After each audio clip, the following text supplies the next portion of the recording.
And welcome into the Tuesday edition of Robby and Rexrode here on ESPN 102.5 The Game. Robby Stanley, Joe Rexrode, Ryan Porther with you on this Tuesday morning in Nashville, Tennessee, streaming live on YouTube, on Periscope, and on Twitch as well. Hope everybody is doing well this morning. We've got a loaded show for you here today. David Beauclair from SI.com drops by at 7:30. We'll get into the Mike Vrabel press conference a little bit yesterday with him coming up at 7:30. Looking forward to that. Dan Dockich at 8 o'clock. Looking back at the national title game last night between Gonzaga and Baylor. Chris Mason at 8:30, and then Charles Robinson at 9 o'clock for our weekly visit with him from Yahoo Sports, getting into the latest hot topics in the NFL, including a trade yesterday in the NFL as well. So lots to come today here on the show, and taking your thoughts on our text line driven by WilsonCountyHyundai.com, 615-737-1025, 615-737-1025. Fellas, how we doing? Joe Rexrode, what's going on? Doing all right. Not a very good game last night. Awfully impressed with Baylor. It was very impressive. It was. Ryan Porth, doing okay? Doing great. Perfect. I think we knew yesterday that it was going to be very difficult, almost impossible, and we said it here on the show, for the game to match the UCLA-Gonzaga game. But I really did think that Gonzaga and Baylor could be one of those national championship games that you look back on 10, 15, 20 years from now and be like, oh, yeah, that was a great title game. It's the game we've been looking forward to all season long. And you're right, like Baylor, pretty much from start to finish in that game, totally dominated. They carried the play. They shot the lights out of the ball.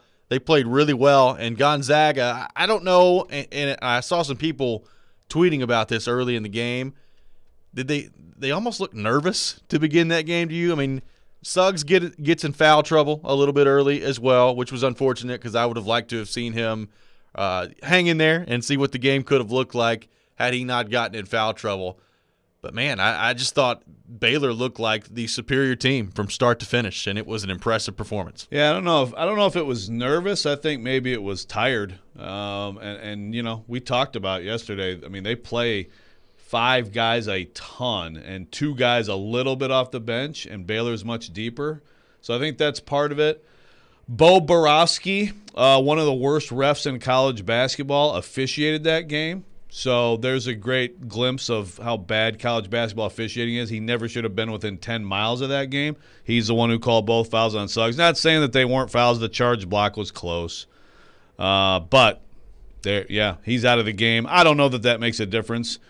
And, you know, doing the 10-game thing, I mean, I have a hard time watching that game and thinking Baylor wouldn't win at least 5 of them against Gonzaga. I mean – and this is where we talked to Nate James yesterday about his teams at Duke. Very much reminds me of '99. Duke was said to be one of the all-time great teams, and I think they were. They had one loss that year, a last-second buzzer-beating loss to Cincinnati in the Great Alaska Shootout. One loss. And they were one of the great teams ever, but UConn was too. And they kicked their butt in the championship game, and it was like, oh, so I guess you're also – one of the best teams ever, and I think UConn had like 2 losses like Baylor. I mean, I think Gonzaga – I think a lot of the talk today will probably be about like Gonzaga blowing it and choking and all that stuff, but I hope Baylor gets their credit because that is a great team. Defensively just – man, what an impressive performance. They have 3 guards who can do anything you want them to do. And, you know, obviously on a night when Butler's going to hit any 3 he takes, you're toast against that team. Yep, and you thought maybe when Gonzaga got it down to 10 heading into the half that, okay, you're starting to get some momentum. As bad as the first half was, at least you're still in shouting distance coming back into the second half. And then like the first 3 possessions of the second half, Baylor just dropping bombs from 3. They were, and it wasn't just 3-pointers. Like he was a good 5-6 steps behind the 3-point line, and they were in his face, and they were still going in. I mean, that was when I knew, like, this is not going to let up. Like, this is going to continue to just be Baylor rolling through the second half here. Yeah. No, I mean, it was awfully impressive. And Suggs was great, but, you know, I think Kispert got a little bit exposed during this tournament. I mean, people want to talk about him as a lottery pick. I don't know about that. And Timmy, that's the one thing I just thought Baylor would have a hard time with. is Timmy, but they were so good at pressuring and swarming and hedging and recovering and doubling him at times, like it didn't matter. Scott Drew, man, just a tremendous job of coaching, and that's pretty cool because, that really is, Bryce Drew didn't work out here, of course, but that family is probably, one of the nicest families in college basketball. So it was pretty cool to see Homer and Bryce there cheering, and Scott's mom, cheering him on. And what a job he's done. Baylor basketball. I guess I didn't realize how long he'd been there. Yeah, it's been a long time. They played the clip from his introductory press conference last night on the broadcast from 2003, where he was like, yeah, we're going to compete for championships here at Baylor. Just give me a couple decades. Yeah, well, I'm sure a lot of people laughed at him when he said that. Well, I'm sure they did. Well, and at that time was the whole thing with Dave Bliss, the former coach, and he pinned it was an awful story for people who don't know it. I won't recap the whole thing here, but it was a disgusting turn of events at Baylor with Dave Bliss and a murder and all this stuff. And that program was totally rock bottom. And it wasn't good anyway. Baylor basketball has never really been. No. I understand they were in the Final Four in 1950, way before it was ever called the Final Four. But you're talking about not only recovering from that, and it takes time, but getting them to a totally new level. I don't know, is this sustainable or is this like some really special group? I don't know, but this team deserves to be remembered as a great one. They do, and I'm interested to see what the reaction is today because I saw some of this on Twitter last night talking about Gonzaga and the season that they've had and saying, okay, well, the conference they play in, they're overrated. Like they would have been, they've been in the discussion of the greatest teams of all times, and you and I talked about this yesterday. Like if they go and finish the job against Baylor, they belong in that discussion, the first undefeated team since '76, and then they just get thrashed last night in the way they did. I did see some conversation on Twitter yesterday about, okay, well, they've been overrated this entire time, and their conference they play in, if they were playing in the Big 12 or the SEC, they'd have 3 or 4 losses at this point heading into the tournament. And look, maybe they would. I don't know. We'll never find out. But I still think this was a pretty special group in Gonzaga, and that's going to get lost in the shuffle today. I do feel bad for Mark Few and those players on Gonzaga. You get all the way to this point, and you're undefeated, and then you lose the last one of the year. That's a tough pill to swallow. Yeah, well, that discussion, I couldn't escape it in my own house. For whatever reason, my Brennan, my 13-year-old, is like, oh, they're terrible, they're garbage. They would, they'd go, yeah, they're trash, they're toxic. They'd go 9-9 in the Big Ten. Yeah, all right. I don't think that's true. I think it's always going to be the case. Brennan with some Hot Take Monday. Yeah, it's like go to bed. Okay, do the dishes, go to bed. They beat 11 top 30 teams this year. So, they load up because they have to. Because they, for one, to get their profile where it needs to be, they load up in the preseason. But again, look at what they did. They throttled Kansas. They throttled Auburn, which was still talented. If West Virginia gave them a good game, then they have the Baylor game that gets canceled. They throttled Iowa. They throttled Virginia. Let's not pretend like they just went out and played St. Mary's, right. and San Diego. They did all they could. They beat 11 top 30 teams this year, and they were dominant. And before this, and before the Final Four, they'd won all their games by 14 or more, as the Trivia Question Friday suggested. So they were that good. They were, but they weren't. They're not one of the all-time great teams anymore because they didn't win it all. Is Baylor?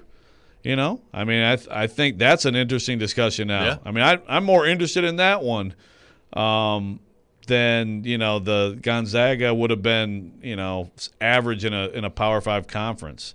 I think that they probably would have lost a couple games, and we talked about it before. I think in college basketball, when you don't have home crowds to play against on a nightly basis, in some of those games, it is easier because I think it's the toughest sport when it comes to crowd impact on a game. Early on in that game, it did feel like there was a little bit of a hangover from the Instant Classic, but as that game went along, it just looked to me that pound for pound, Baylor was the better team. I agree. And they're not a good matchup for Gonzaga. Yeah, that's the thing. I agree. like, are they like in the final, like 10 years from now, there may be more pro impact from Gonzaga, right? So are they the better team? I mean, I would say yes, but I think it's the matchup is the key word. There's just some teams that you don't match up well with, and they couldn't guard. I mean, I don't know who can or who did this year. I think the only way you could possibly deal with Baylor when they're playing well is to have an incredible zone defense and just force them into jumpers and hope they miss. But, like, they couldn't guard them one-on-one, and I don't know who could. Well, they got 3 point guards who can drive in the lane whenever they want. That's the thing, and Barkley talked about this on the broadcast. The thing that I think separates Baylor is they always get an open shot. I mean, they're always getting a good look. Now, they're not hitting all of them, obviously, but when you work your offense in a way where you don't have to work that hard to get open looks, you're going to like the results more often than not. And I think that describes Baylor to a T. Yeah, and then defensively, there were some moments where I couldn't believe they got to the ball to block, to get a block or a steal. I mean, Vital, that guy, 6'5", which I can't believe he's only 6'5", but man, he looks 6'8". Yeah, he plays that way.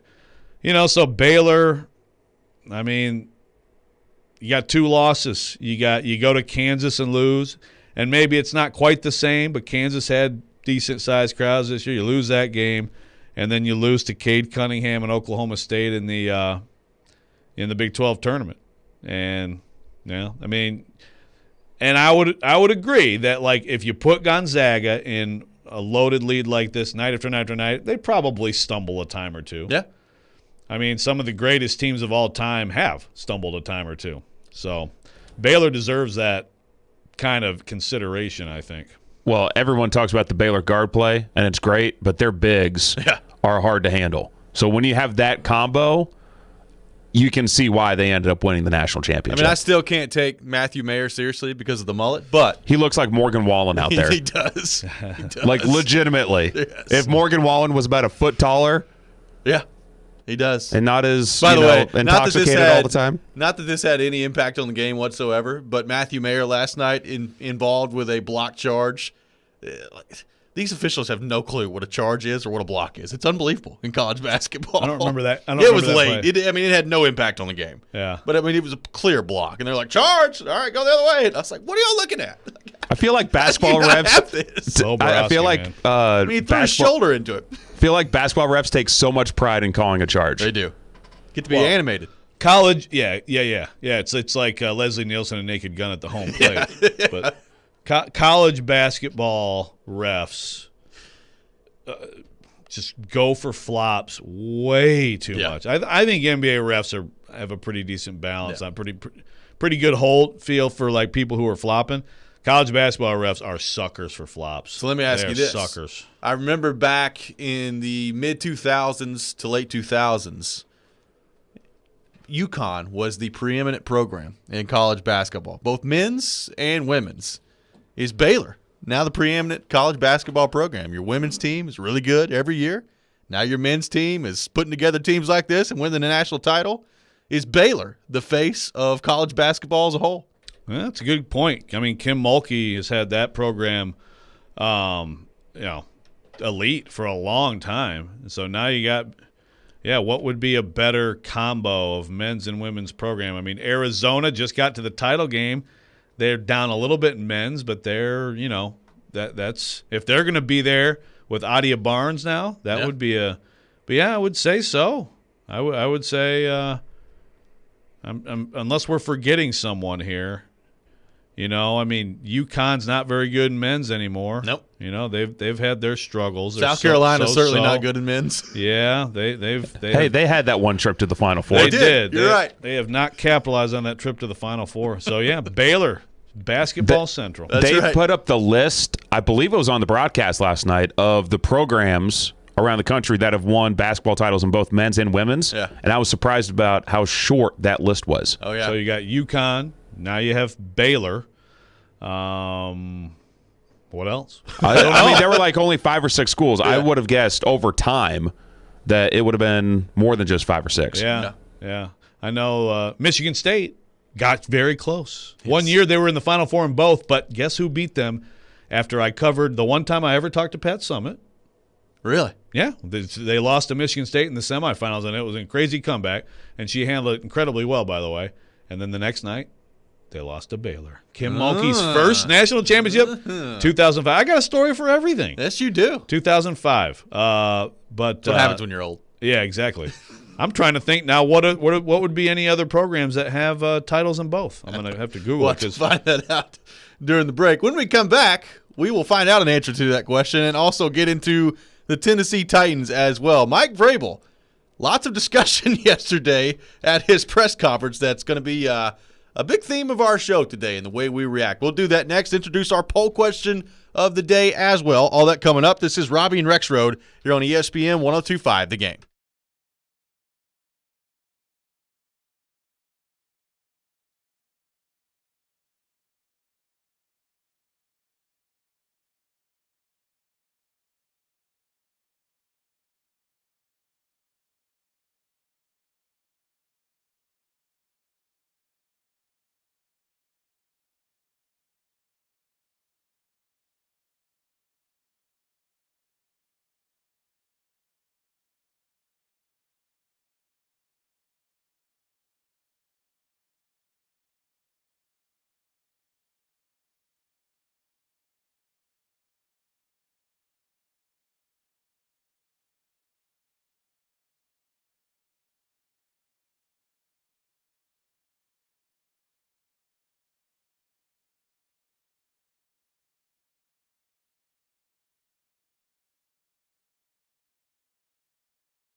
Welcome back in, Robby and Rexrode here on ESPN 102.5 The Game. Robby Stanley, Joe Rexrode, Ryan Porter with you on this Tuesday morning in Nashville, Tennessee. So we did find some more candidates for both men's and women's national championship winners in college basketball. So North Carolina and Maryland. North Carolina and two Maryland for are sure. two more. Obviously UConn. So UConn, Baylor, North Carolina, Maryland. Yep. That could be it. Was it just a list of 4? I can't find any. I think it was 5 or 6. Comprehensive list. Okay. Maybe we're missing a Notre Dame championship along the way. Well, in men's basketball. I don't know. Did Stanford win like the men's tournament in 1941 or something like that? Then there'd be another one. Yeah. If that's the case, it might be something like that. Okay. I'm gonna get the answer before the show ends. There should be this should be somewhere. It should. Anybody knows, text us. That's right. It was on the TV broadcast last night. Yeah. It was somewhere. Go back and rewind. So that means it exists in the world. That's right. Well, what also exists in the world is Mike Vrabel. And he was back in front of cameras yesterday once again. A press conference yesterday held with the media discussing a variety of different topics that we're going to get to throughout the show here today on 102.5 The Game here on Robby and Rexrode, and taking your thoughts on our text line driven by WilsonCountyHyundai.com, 615-737-1025, 615-737-1025. All right, so there's a lot to kind of sift through here, but I want to start with the Shane Bowen stuff because that was the hot topic yesterday of conversation after the Mike Vrabel press conference. Obviously, we knew Shane Bowen would be a question that was asked of Vrabel, and I was interested to see going into this press conference how he would handle going about answering it. And honestly, it went about the way I thought it would go yesterday. Here's what Mike Vrabel had to say yesterday on the hiring of Shane Bowen and all that goes around that decision that was made. Don't think we've talked to you since some of the coaching changes and so forth. I guess why make the decision this offseason to change Shane Bowen's title? And aside from his, not handling outside linebackers, how will his role be different this year? Shane will be the defensive coordinator. Todd will be the offensive coordinator. Craig Ackerman will be the special teams coordinator. He'll be assisted special teams by Matt Edwards. And then we've hired a few guys on offense and moved Ryan Crow to outside linebackers. Right. But what's going to be different about Shane's role outside of the title? Shane will be the defensive coordinator and Todd will be the offensive coordinator and Craig will coordinate the special teams again this year. John, I don't know, what coordinators' jobs are to coordinate the coaching staff, each week, how we prepare with the certain elements of situations, first and second down, 11 personnel, 12 personnel. What do we want to carry over from our base? How much can we handle game plan wise? What we want to do on third down, short yardage. So none of that will change. Those operations and those mechanics won't change. Same offensively with Todd and how we do things, and he'll be helped by Keith and in the run game and Tony and all those guys on offense. So that was Mike Vrabel yesterday in his press conference. And, Joe, I don't know if you're aware of this. Shane Bowen will be the defensive coordinator, Todd Downing the offensive coordinator, Craig Ackerman on special teams, and their job is to coordinate. That's what we learned. I love how Glennon's like, I don't think we've talked to you, Mike, since this coaching hires. I love the right, but that's not what I'm asking you about. You know what Vrabel educating Glennon on coordinating reminded me of? Corner don't split the zone and get to the sticks, okay, which is the first down marker in case you don't know. Thank you. Yes. Good call. Thank you, Jeremy. These Tennessee football coaches. Just teaching the masses, They like man. to teach. Yeah. They like to teach the game. I think that's a big part of being it's a like coach. a college lecture in there. That's Just right. Watching people. Have a seat, Johnny. Let's talk about football. What was that? What was that? It was a little snarky. So I don't know if you're playing because I was not going to ask about Shane Bowen because honestly, we're going to play it. Yeah, but I did because of that. So I think go ahead. It was Joe Rexrode's it also was a big follow-up fail. question to that masterpiece that we just heard from Mike Vrabel. Here's what Rexrode had to say in response to that. Does he have the exact same job as last year, just the title's different, or is there anything different? Shane's the defensive coordinator, Joe. I'm not sure, what we're looking for, but Shane's the defensive coordinator. Jim Haslett's the linebacker coach. Anthony Mitchett coaches corners and secondary, right on down the line. And that's our coaching staff.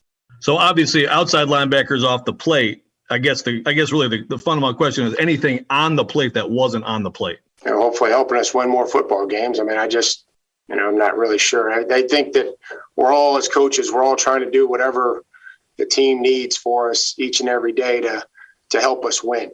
And, we all have a role, but many times, our daily duties go outside the role. And if Shane can help a position or help anywhere, and like any other coach, I hope that no job is too small for us to try to do and try to help us win. Well, Joe, I guess the good news is, like, if you ever forgot what the coaching staff looked like, you could just be like, all right, John, Mike, let's talk about the defensive coordinator. What's the role going to be? Well, let me tell you, the whole coaching staff. Let me just go through it. Yeah, there was information that was provided there. Again, I wasn't going to ask, but it was like and I'm not blaming Glennon for, like, it's not like, I mean, he asked the question fine, but it's like there's got to be some way to ask it where it's like, okay, just distill it right here. Just isolate it. Just, is there any – because that is what it is. It, like, okay, basically Vrabel told us at the end of last year he was the coordinator. But obviously he was coaching outside linebackers, so is there anything more to it? Now, did I actually think it would be answered? I mean, I wasn't optimistic, but my question about I got to ask about the cornerbacks later anyway, so I gave it a shot. I was like, I got to try to follow up Glennon here and see what we can do. And this is what happened. I have a hard time summoning outrage for this. It's what it's going to be. It's what it's been. It's what it's going to be. I don't have outrage. Yeah, I mean, no, it is kind of funny. I mean, when you get into just listing the, listicles, listing the staff. I mean, that is filling the time. He also had a very important. Karski had a follow, and he had to leave it right at 12:28. Like, I got a meeting. Like, your meeting started at 12:28. Yeah, really. On April 6th or April 5th. Well, I mean, that may have, there may have been like a draft Zoom. Sure. They'll wait on you, I promise. Yeah, but by 12:28, it's an interesting time. Like, Paul, I appreciate your question. Well, I'll get you next time, buddy. Vrabel, if he could go the entire offseason without talking to us, he'd love to do it. He would. There's no question about that. But this did cause a stir, as you could imagine, yesterday on Titans Twitter. And this is not a new conversation around Mike Vrabel. We've talked about how he's handled the media before. We've talked about how at times there's not much information that you learn out of these press conferences with Mike Vrabel. The question is, are you actually upset about it? Like, do Titans fans actually care? Because you and I have talked about, like, I get it. People look at the media and they're like, I mean, who cares if he's not answering what the media says or what the questions the media has. I just want him to go win. But it is, I mean, basically talking to the fans. That's what the job is with the media. You're trying to get information for the fans. So yeah, it's different than just, I don't like the media people. There's more to it than that. I mean, if it was just us in a room going at it, that'd be great. Yeah. It'd probably be a lot more lively, actually.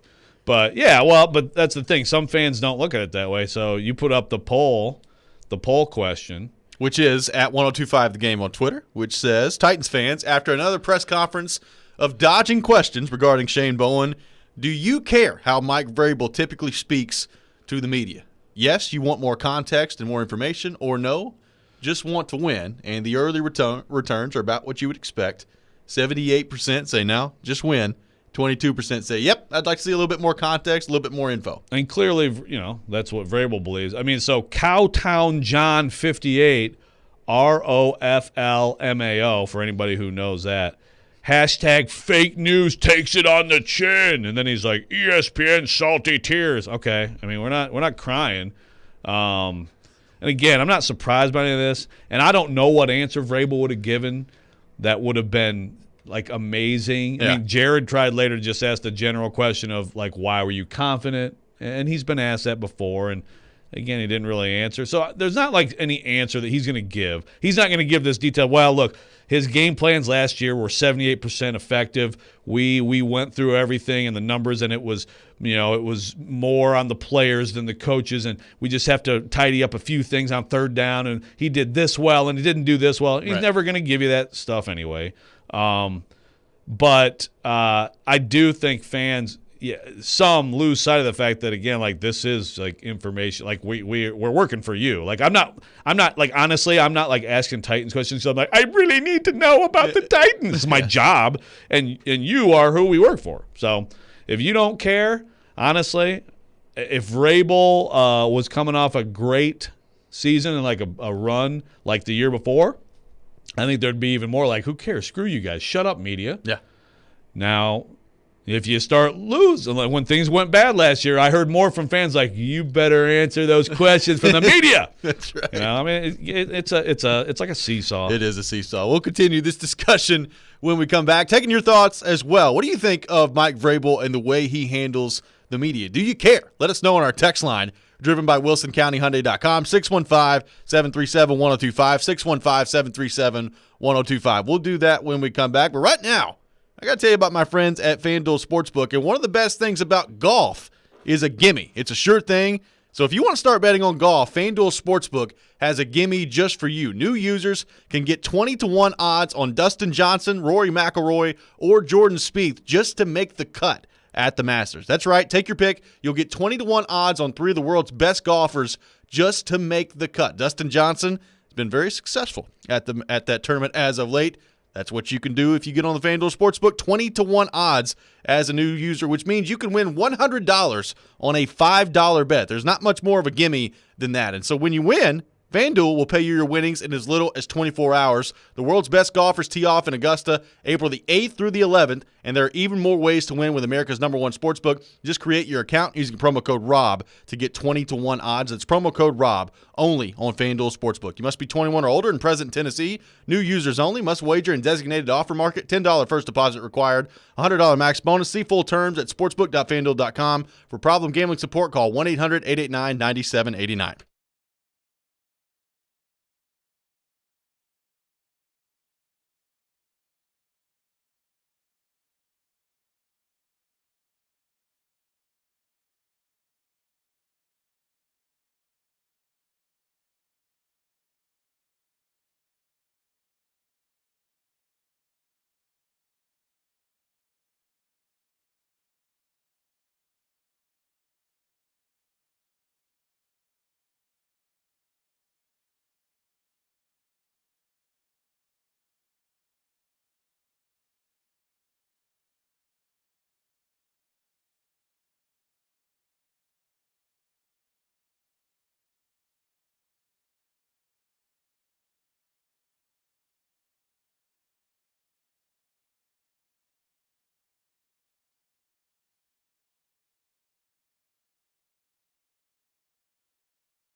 Welcome back in, Robby and Rexrode here on ESPN 102.5 The Game. Robby Stanley, Joe Rexrode, Ryan Porth here with you on this Tuesday morning, streaming live on Periscope, on YouTube, and on Twitch as well, discussing the Tennessee Titans and Mike Vrabel. And we've talked about the comments yesterday from Shane Bowen. Not much to be said on Mike Vrabel's end, listing off the coaching titles for everybody, so that was good to see. I guess we all know who the titles are now, so that way we don't have to ask about that this year. At least we know that the titles are in place and firmly planted. And there are titles, because there are titles. It was possible, I thought, because we were making such a big deal out of titles, that they might go titleless, but they're not. They're not. They still have coordinators. That's good to see. And three, because he did bring up Craig Ackerman. Yes. So they had 2 coordinators last year. They have 3 this year. They've increased their coordinator, not output, but their coordinator existence by, what is that? Is that by 33%? Yeah. I mean, it's pretty significant. Is that right? Is that right? Yeah. My math right there? Your math is right on. Awesome. Pretty significant developments yesterday by the Titans. And, you know, it was funny. We played the clips from the questioning of yourself and of John Glennon about Shane Bowen and just how consistent they were in terms of Vrabel's responses. Well, it continued yesterday with Mike Vrabel talking about how he was forced to be here and to talk to people in this press conference. This coming from our good friend Gentry Estes from the Tennessee. And here's what Mike Vrabel had to say yesterday at his press conference. You've spoken before about valuing continuity, loyalty on your staff. And, you know, with the process for the coordinators this time, was this a process where you spoke to people outside the organization, or was this more? What are the rules, Gentry? The rules from the league, you mean? Mm-hmm. Well, I guess, yeah. I mean, you absolutely have to have a certain. There you go, Gentry. Answered your own question. Okay. All right. Let me rephrase. How seriously did you consider candidates from outside the organization? Very seriously. We wouldn't interview, wouldn't talk to anybody without considering them. You know, I mean, that's why you meet with people to get other perspective, other ideas. And again, you know, I think that you've kind of misconstrued what I think is, as far as when you mentioned loyalty. I think that I asked the coaching staff to be loyal to our program, to our organization, and to our players. And, you know, if I have to make moves, I will make changes. But this can be a very disloyal business.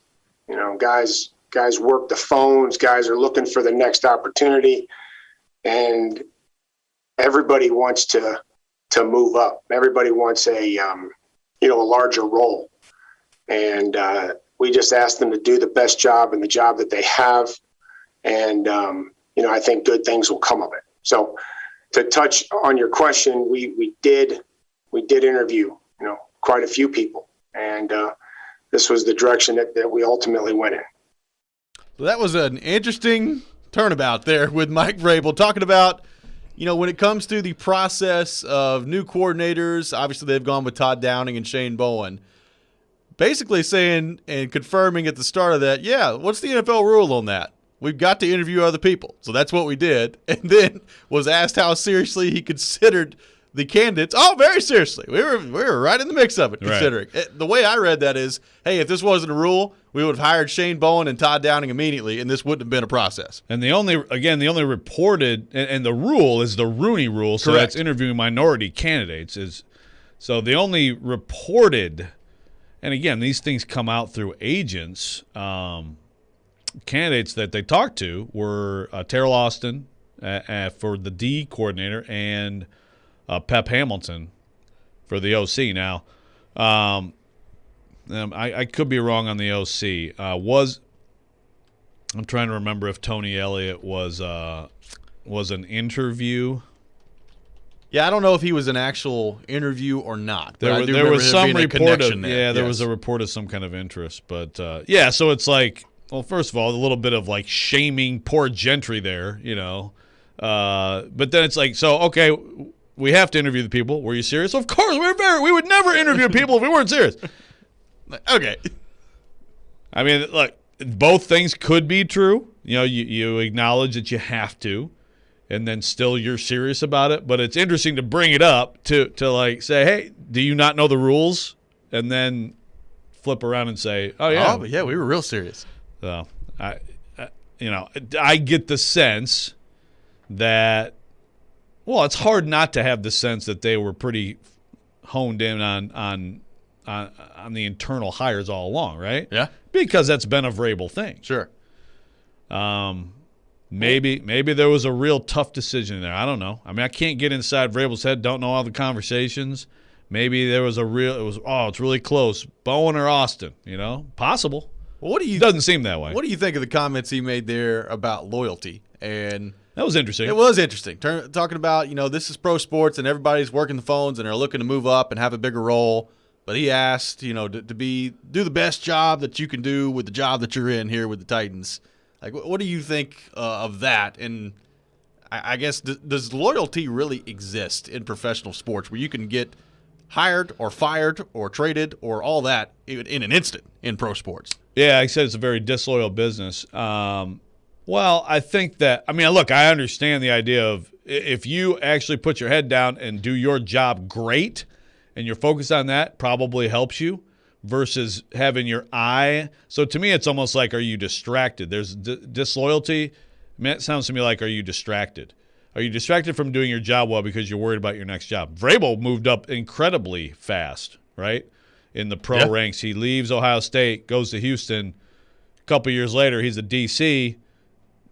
All of a sudden, then he's a head coach. It was super fast for him. Does that mean he was working the phones like crazy? Probably not. So, he's probably a good example of, he's got a knack, obviously, for commanding a room and all that, and he's a smart football guy.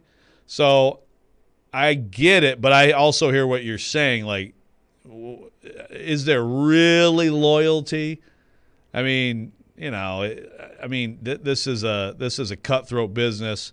I think it's more like, okay, are you focused on your job at hand? Then that's great.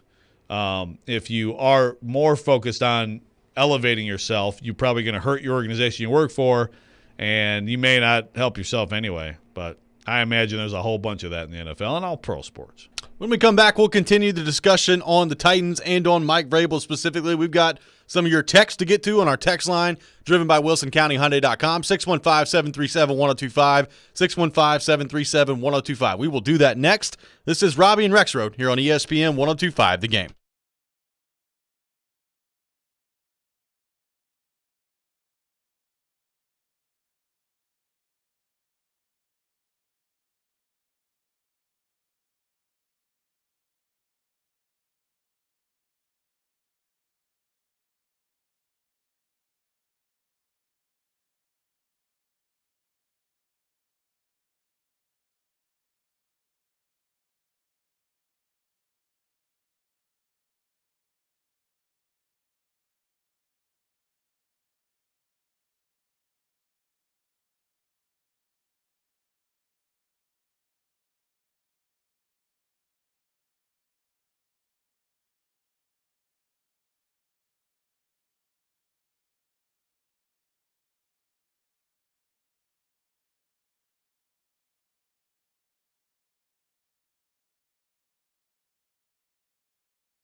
Welcome back in, Robby and Rexrode here on ESPN 102.5 The Game, taking you through this Tuesday morning here in Nashville, Tennessee, discussing Mike Vrabel and Tennessee Titans. Vrabel holding a press conference yesterday that was really, I guess, less than informative would be the way to describe it. Enlightening. It was enlightening, very enlightening. Why did he even talk to the media? I mean, that felt completely pointless. Well, Jared and Caroline brought this up. By the way, shout out to Caroline Fenton. Great debut yesterday. Yes.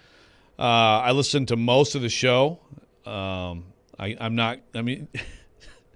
got into some fights with Jared. At one point, Jared's like, I know that Joe listens to my show every day, all day. Nah, man, that's not true. But I did listen to a lot of this song. His entire morning texting you and I. Oh, absolutely. So, right now he's sitting there. He's balled up in a corner and listening. Like, don't make fun of me. And by the way, Jared, dude, it wasn't goaltending when your finger goes in the net. Read the rules. You wasted everyone's time with this rant against, like... He called me out yesterday. He said, Robby Stanley was making a big deal about this block yesterday, but it was goaltending. I was like, no, buddy, it wasn't. It wasn't basket interference either. That's why he's like, Gene Steratore robbed the audience. I'm like, no, that's because it's not... what was I even talking about? What were we talking about? Yeah, Vrabel. So, but I was making a point on their show. I don't know where you're going with that. Can we rewind what I was talking about? Sure. There you go. Thank you. Wow, that was good for him. Well, anyway, there was something on their show that has a point about Vrabel. I'm lost. Okay. Go ahead. We'll continue this discussion another time. You got me all flustered, Jared. You win. Let's go to the text line. Driven by WilsonCountyHyundai.com. Plain Joe text in. It's gotten pretty comical. Mike Vrabel has proven he's not going to answer any questions regarding the defensive coordinator, but everyone asks anyway, so he's gotten creative with his responses.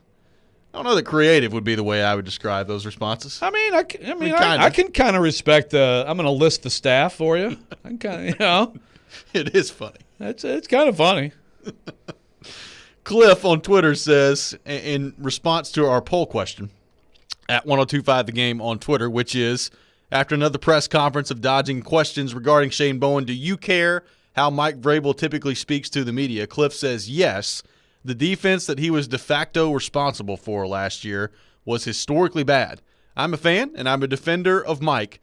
This one frustrated me. Win, yes, but give us some confidence that you know what you're doing, despite the evidence to the contrary last year on the defensive side. Yeah. Now, what answer would do that? Now, I still look like. Don't get me wrong. I think Vrabel should just be civil and answer the questions and say, "Look, I like Shane Bowen. I saw stuff, and he has said things like this along the way. But I like what I saw." And he said that to us. You guys aren't in practice all the time. You aren't in the meetings.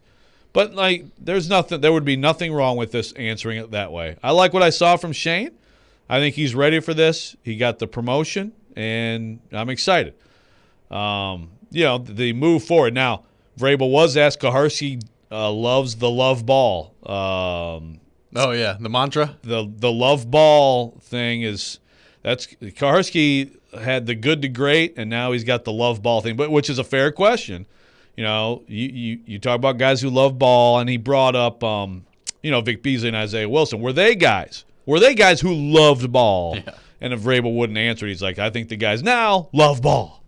So, and that kind of answer that's all you really had to do with this. I think Shane Bowen's the right guy. Fans have confidence in Shane Bowen. Are they going to have confidence if he says that? Probably I think not. Everybody's still going to be like, okay, let's see what you got, man. Yeah. So, to me, in Vrabel's mind, it's like I can say whatever, and if we stink next year, nothing's going to change. Performance is everything. Sure. But to answer your question, Porth, thank you. My gosh, I got back around in my brain to what I was bringing up. So you asked why he had the question, and Caroline and Jared actually brought up the idea of why he had the press conference. Was he contractually obligated? Yes. Why did he even have it? And I think the basic answer is everybody in the NFL has to have some kind of a in between the end of the season and the draft presser, and I think John Robinson will probably have one too. So. You don't think Vrabel's going to have another one next week or something? I think leading up to the draft. Well, he'd probably want to. He probably wants to, but it might not work out. Yeah. He may have a meeting at 12:28. We'll see how that goes. Let's go back to the text line driven by WilsonCountyHyundai.com. Ben texts in and says, he told me everything I needed to know, whether he meant to or not. Get us a ring or get gone with that attitude stuff. Well, see, okay, so that's where it's an interesting discussion on the whole the way you act in public or toward media, which is toward fans.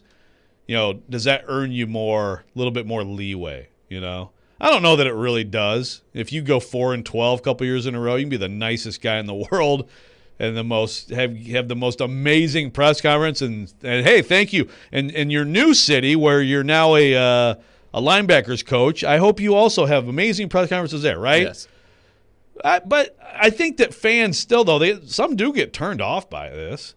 Does Vrabel care about that? I mean, Vrabel wants the stadium full. Does that have any impact on it? I don't know. Well, I'll tell you, this is all about whether you win or lose. That's what it is. I mean, Jeremy Pruitt, I think, is a perfect example. When Jeremy Pruitt came to Tennessee, one of the big positive talking points around him from, Tennessee fans was, oh, he's not worried about the press conference. He doesn't care. He's a ball coach. Right. He's going to go out there and coach.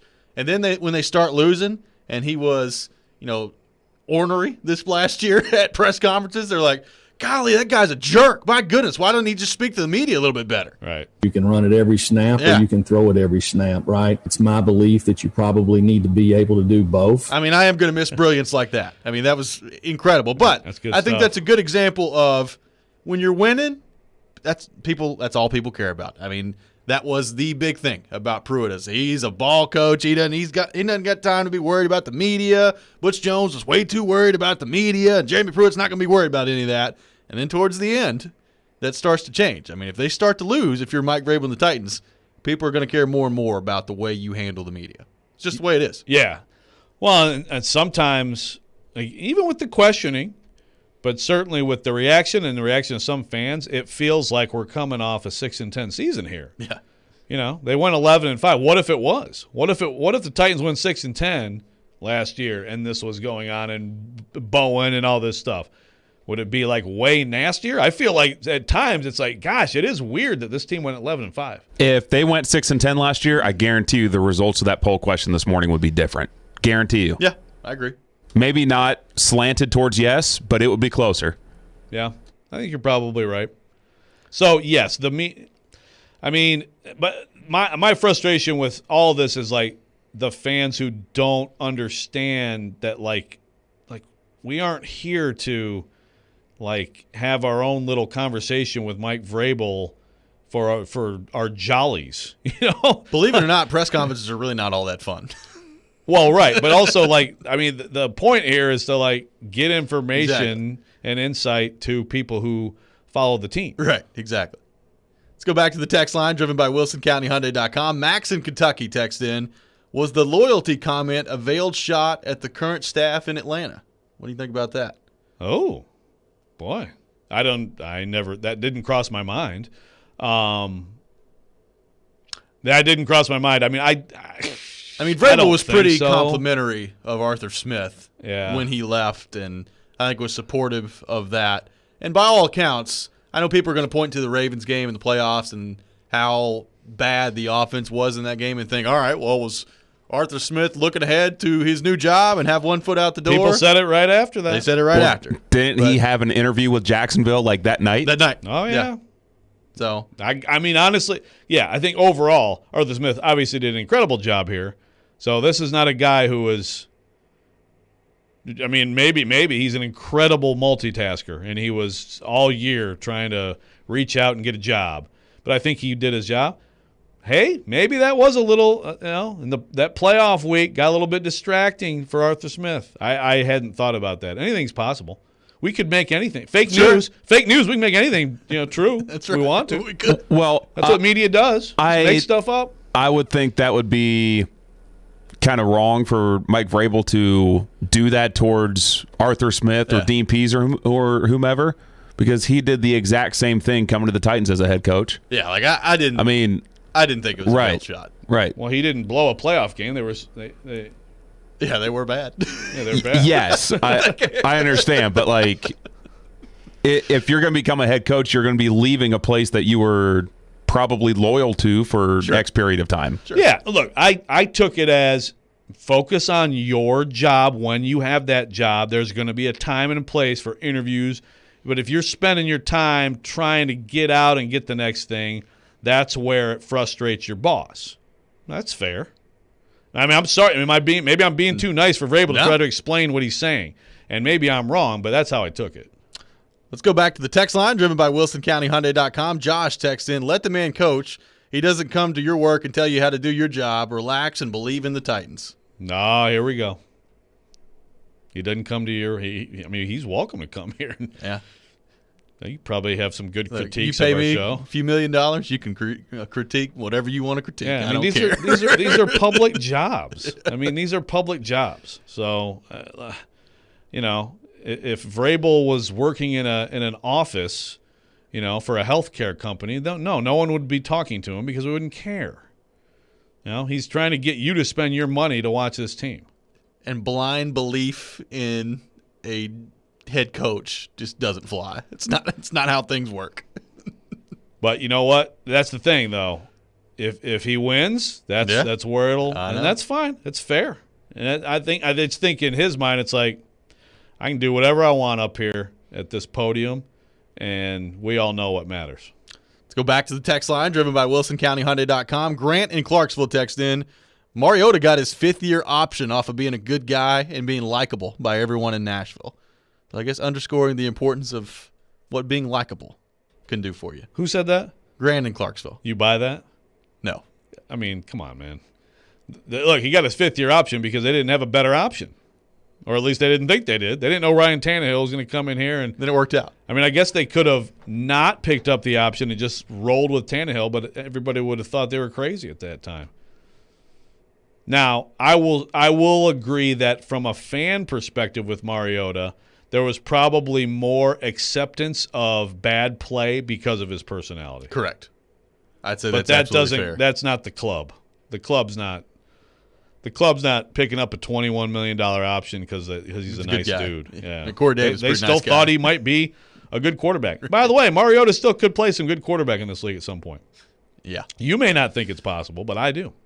I'll believe that when I see it. When we come back, we will switch gears, get into the Nashville Predators. Some interesting comments made yesterday on the 31 Thoughts podcast regarding the Predators and the trading deadline. We'll discuss that coming up next. This is Robby and Rexrode live from the Wholesale Link studio powered by RumbleOn.com. You're on ESPN 102.5 The Game.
Welcome back in. Hour number 2 of Robby and Rexrode here on ESPN 102.5. The Game. Robby Stanley, Joe Rexrode, Ryan Porter with you on this Tuesday morning in Nashville, Tennessee. We'll have David Beauclair from SI.com drop by at 7:30. We'll get back into the Titans with him. Looking forward to that conversation coming up later this hour. Right now, though, talking Nashville Predators hockey and the NHL trade deadline, which is now less than a week away. And, Joe, we talked about it a little bit yesterday in terms of it's crunch time in the NHL with trades, and you've only got a little bit of time left if your team's around the league to make your plans and try to execute those plans when it comes to the trading deadline. And we've talked about how the Predators fit into that mix. They've won 9 of the past 11. They've won 7 of their past 8, and now are in sole possession of the 4th spot in the Central Division when it comes to the playoffs.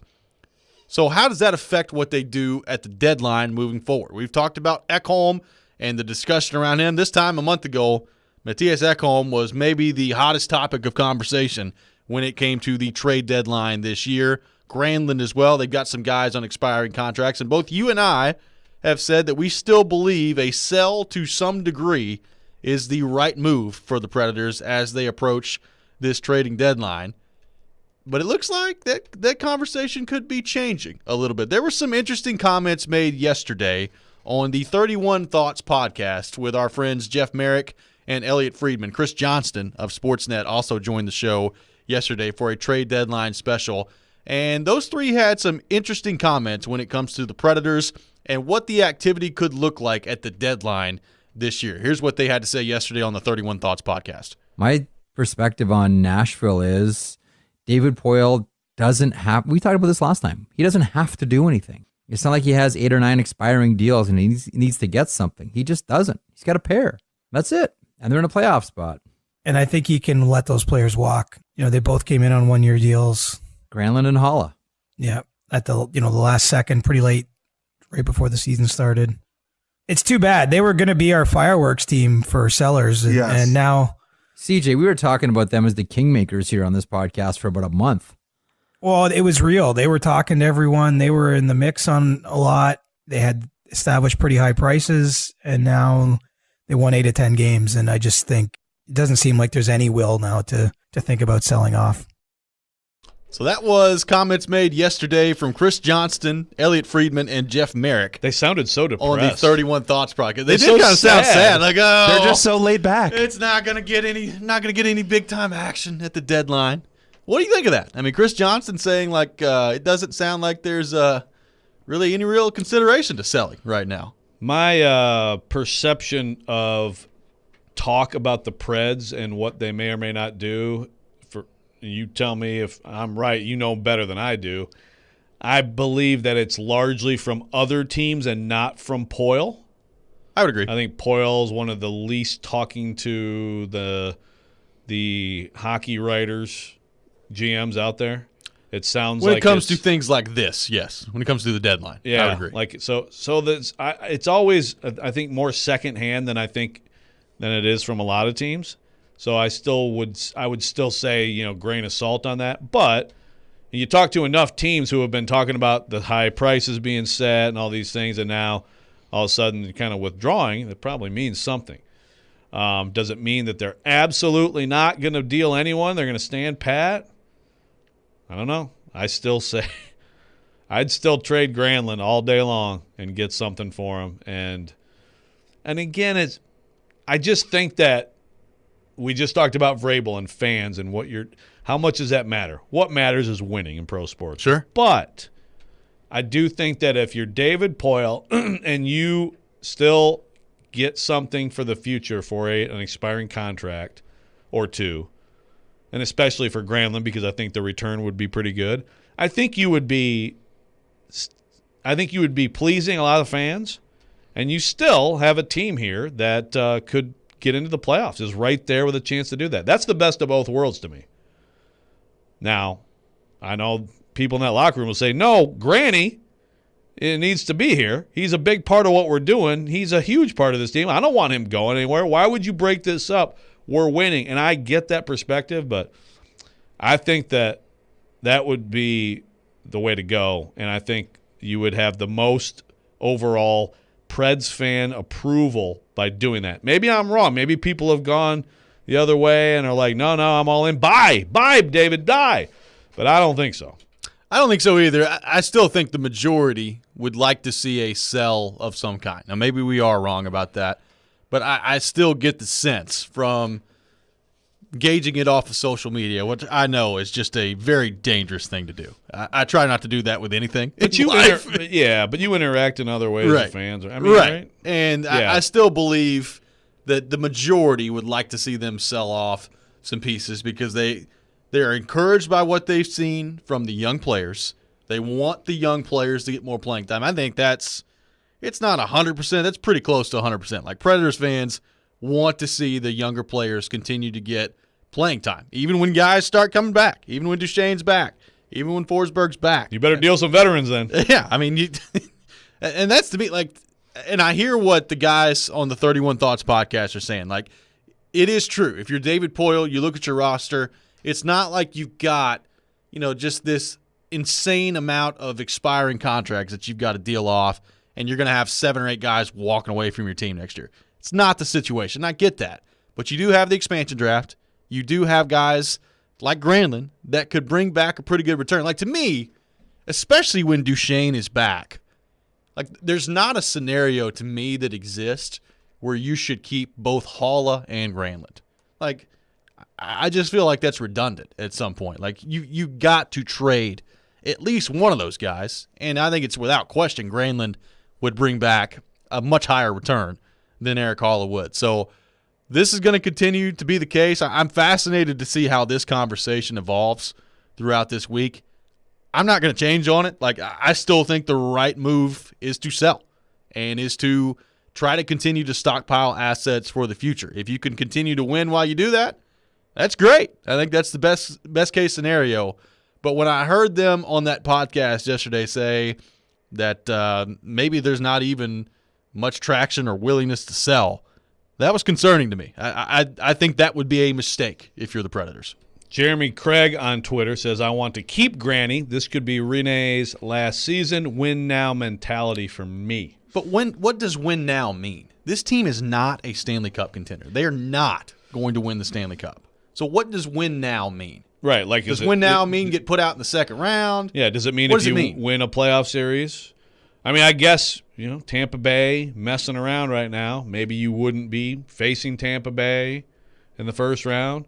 I don't like the Preds' chances in the other 2 matchups either. No. In a series, but I get the thought. It could be Pekka's last season. You want to see him go out on top. I completely understand that. Granlund, is he the key to all hockey goodness? No, but he helps. Nashville? I mean, I get it. He helps. But what does win now mean?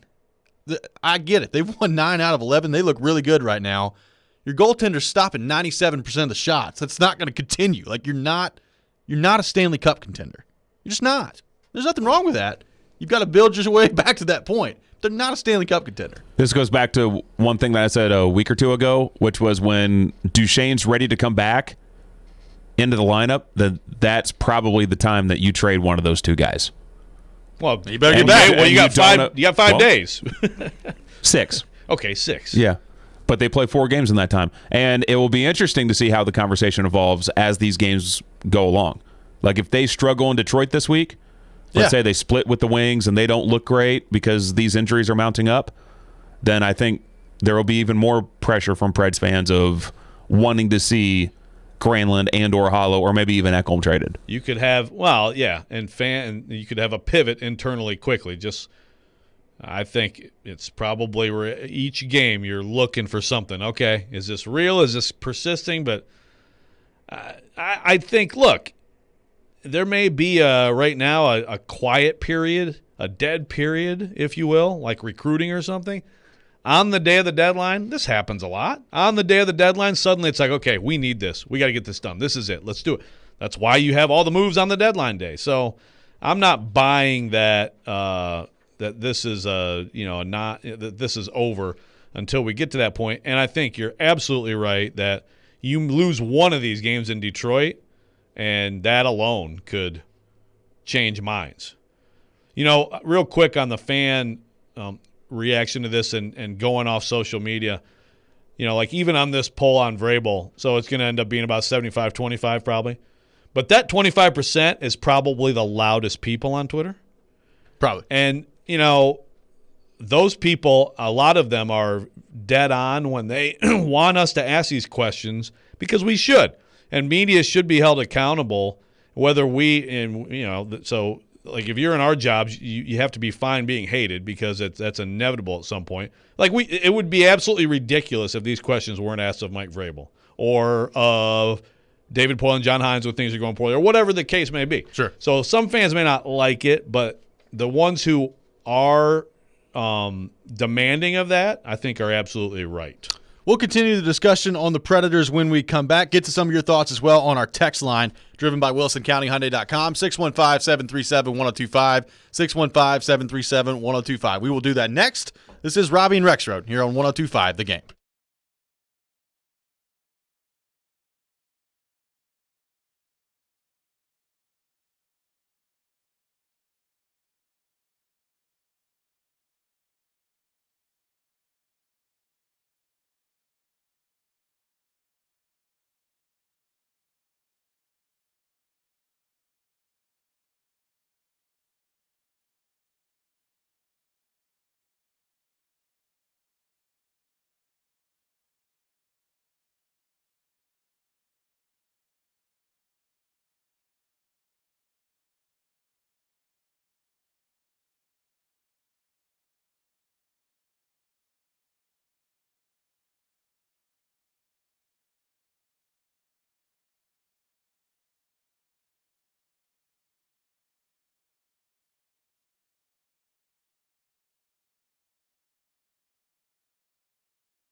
Make sure you're tuning in later on in the show as we reveal a keyword for you to text into the game line for your chance to win the T-Mobile Hockey Home Gate giveaway, a Dos Equis prize pack including a case of beer, dessert from Nothing But Cakes, a T-Mobile prize pack, and food provided by 312 Pizza Company in Germantown. We'll have that opportunity coming up for you a little bit later here in the show. Welcome back in. Robby and Rexrode here on ESPN 102.5 The Game, talking Nashville Predators and the trade deadline.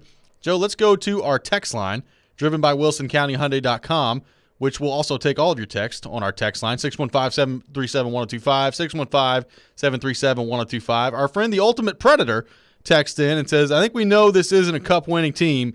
Yes, we're winning, but there's still some worries. Don't blow it up, but also move a couple of pieces, Granny, Hall, Cousins. But please, by God, keep Ekholm. I mean, we don't even talk about Ekholm anymore, so trading deadline day. I mean, it does kind of feel like that momentum has died off a little bit, but, yeah. I mean, it still could happen. Sure. Yeah, it's not impossible. But, yeah, I mean, I think I agree.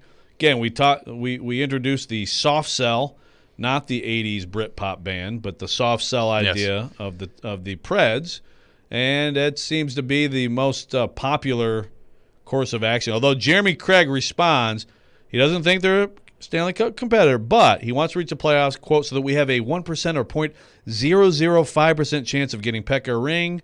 But as Lloyd Christmas says, so you're telling me there's a chance. How many Preds fans feel this way? Just get in and have that hope that maybe you can make some incredible, totally improbable run. I mean, look, I'm not saying it's impossible, because it's not. It's hockey. We've seen things like this happen. It's extremely unlikely. And quite frankly, it's not a very good way to operate a pro sports team. Like, you've got to be really good at asset management. And to me, if you're not getting some assets back for some of these guys on expiring contracts, it's not good. That's not a good way to operate, in my opinion. It's just not. I mean, this farm system for the Preds, last I saw, it ranks among the worst in the league, right? Yeah, I mean, it's gotten a little better. In terms of overall depth of talent in the organization, right? So, I mean, you've got some young guys right now who are maturing, and obviously, you got some really good stories on this team this year, but you have to have a little bit of that long view just to replenish those teams, right? Your system. Yeah.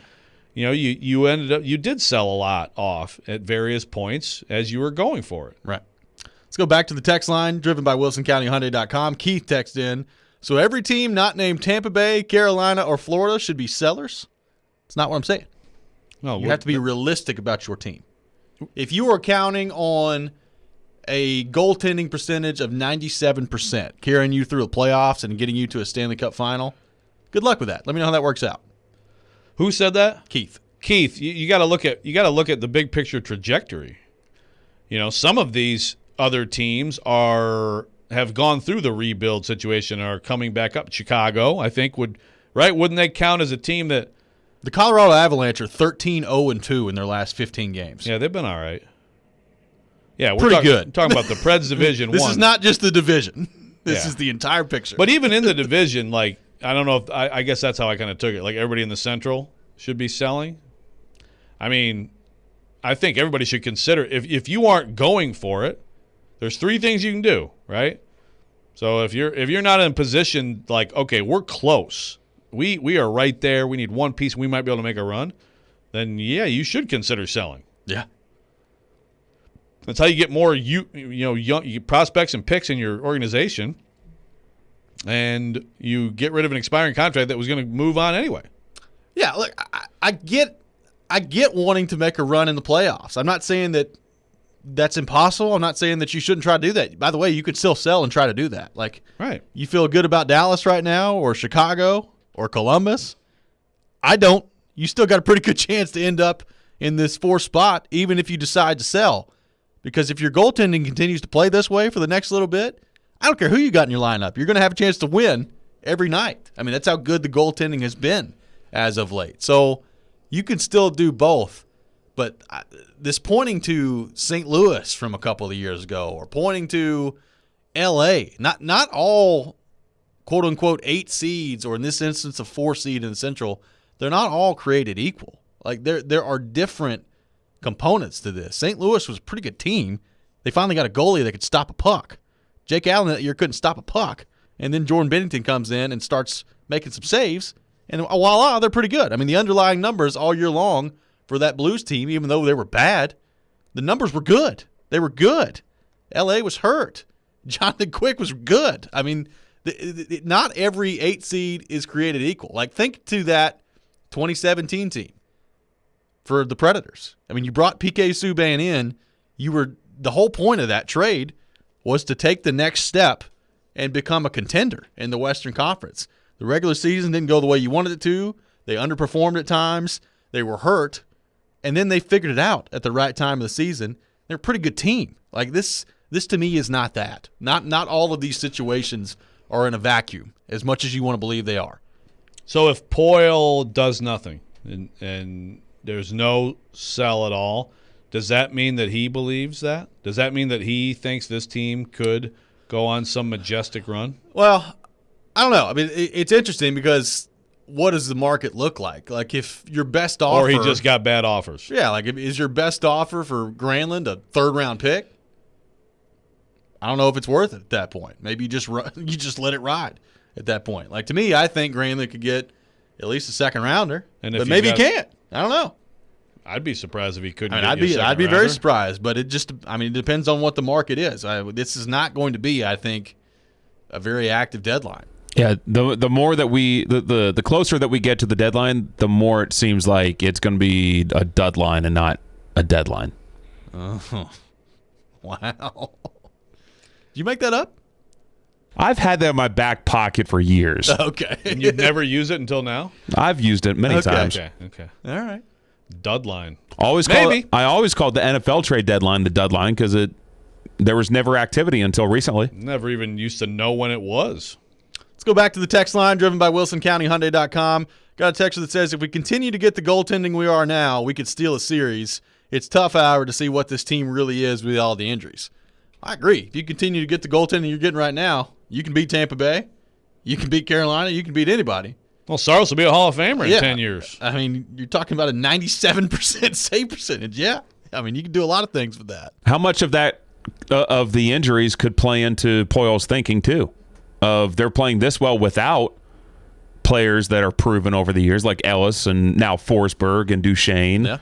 You know, is there a thought in David Poyle's mind of, well, if we keep this band together and these guys come back healthy, then, you know, they could keep winning or playing at least similarly. Yeah, maybe so. Yeah, I mean, the last 3 games, they've looked like a banged-up team that is finding ways to win and is leaning heavily on goaltending. Yeah.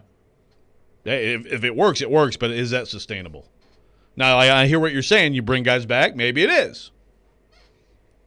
Maybe that messes up the chemistry. I know this. I get it. There are going to be people that want to stand pat. There are going to be people. I've seen some that even want to buy, which that's not going to happen. That's but hilarious. I've seen it out there. I'll say this: that's fine, but you're not allowed to complain if they get put out in the first round that they didn't do anything. You're just not. Like, I have no time, no patience for that. You're not allowed to complain to me about the not getting anything for Granlund or not getting anything for Halla if they go out in the first round. You're just not. So are you keeping a list then? You keep a list on the text line, I probably on should Twitter? start. You mute all of them if they I'm not going to mute them, but I should probably start. You'll scold them. Yeah, I could scold them. My scolding list. Maybe I'll be the one scolded. Who knows? You could list out if the Predators go to the Western Conference Final, we can have a whole show of people just taking shots at me. That's fair. Bring in Chase with the sledgehammer. Yeah, well, I'd probably be in good shape at that point. You can list the bad fans just like Vrabel lists his coaching staff for us. When we come back, we will be joined by David Beauclair from SI.com. We'll get into the latest with the Tennessee Titans with him. That's coming up next. This is Robby and Rexrode here on ESPN 102.5 The Game.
Welcome back in, Robby and Rexrode here on ESPN 102.5 The Game. Robby Stanley, Joe Rexrode, Ryan Porth here with you on this Tuesday morning in Nashville, Tennessee. He's streaming live on Periscope, on YouTube, and on Twitch as well.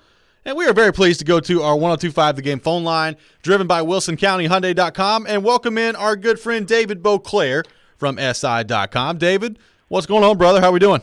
Oh, I'm doing great this morning. How are you boys? We are doing phenomenal. David, we'll get into the Titans in just a minute. If you've been around this city for a long time, you know David Beauclair has seen it all. David Beauclair has done it all. I want to start on the Predators with you. What have been your impressions on the run that you've seen out of them as of late?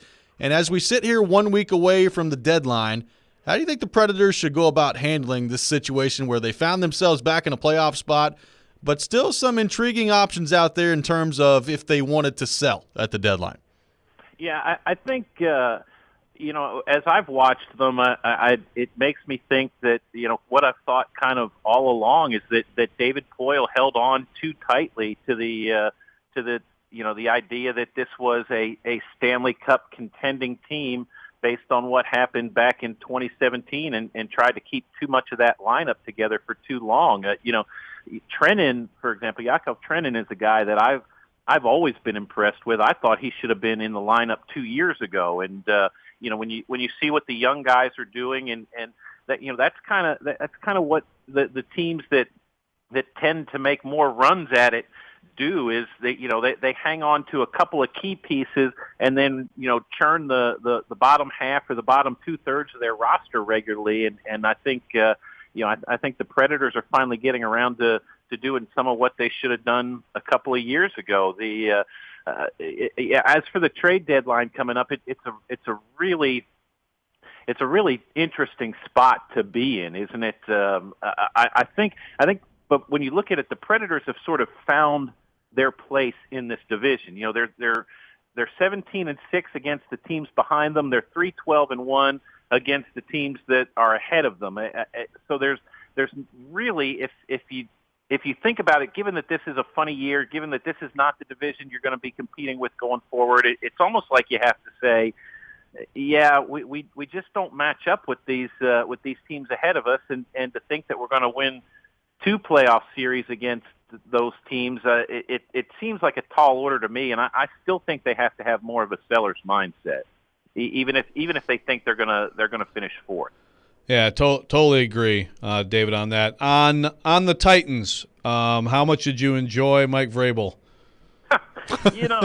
It's funny. I told my wife at dinner Sunday. I said, we've got a noon press conference with Vrabel the next day, and I said we'll see just what kind of mood he's in. But anyone who's paid attention for the last 3+ years knows that Mike Vrabel is a terrible interview during the off season. He doesn't like to talk about, in particular players and their development, and he doesn't like to talk about the process in terms of setting a lineup and things like that. And that's pretty much all there is to talk about this time of year. You get into the season, and he's much better. He likes to talk football. He likes to talk about an opponent. He likes to talk about what his team did well or didn't do well. So I had very low expectations for yesterday's press conference, and he actually came in well below them in a lot of ways. He does give the impression, he also doesn't like to be second guessed, which doesn't make him unique among coaches. But since 2019, he sort of gives the impression, I think, a little bit, that he feels a little bit bulletproof, and there's absolutely no need to ever second guess him on things. And of course, in the coaching world, you're always going to get second guessed, and he's going to have to continue to deal with that too. But it certainly was not a revealing half hour yesterday. Yeah, I think you're right. I mean, if particular football things that are immediate reactions to games, and like you said, the opponent, he'll certainly go in depth on that. But the offseason stuff is rough. Do you find it, because I think you're exactly right on how he looks at it, have you found it strange how much second guessing there's been after an 11-5 division winning season?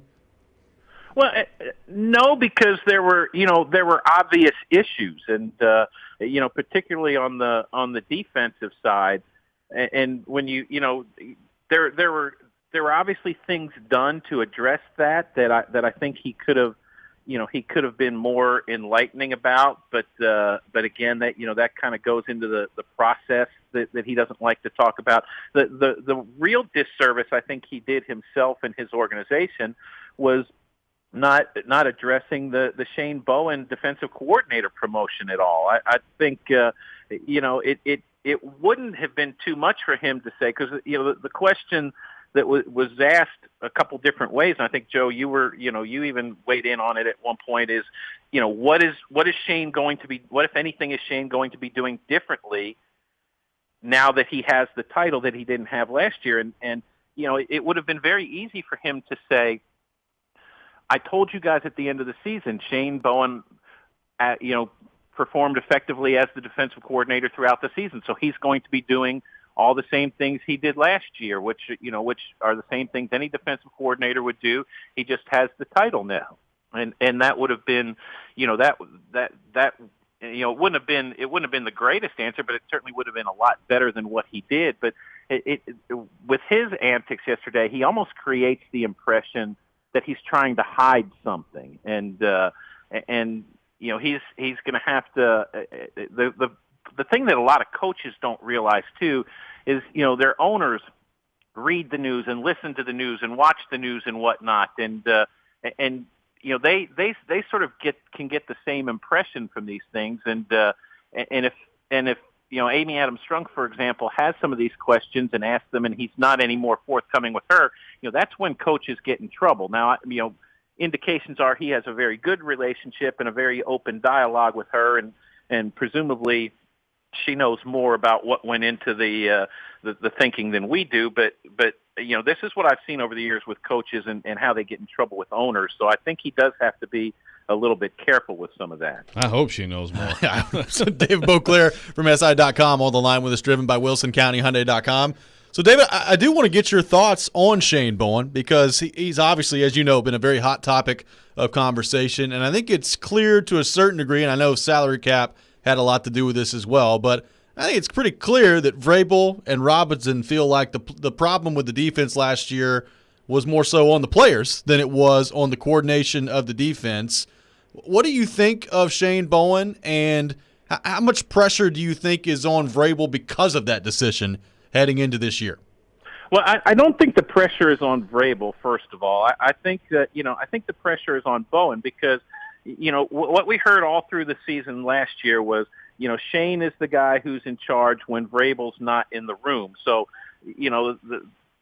regardless of what's been said in the last couple months, Mike Vrabel was very much involved in the coordination of the defense last year. I believe that. But we get to the end of the season and things were terrible, and the message suddenly becomes, I don't know how this became such a big deal. Shane was the defensive coordinator, which basically means Mike Vrabel's throwing it at the feet of Shane Bowen. And I think in giving him the title, part of what is going on this year is it's okay, if there was any sort of confusion, we're going to eliminate that confusion. And now, Shane Bowen, it's your job. It's completely your responsibility. And you better, if you don't deliver this, better results this year, then, we're going to throw you in the trash like a 2-year-old peppermint stick that comes, shows up in your Christmas decorations or something.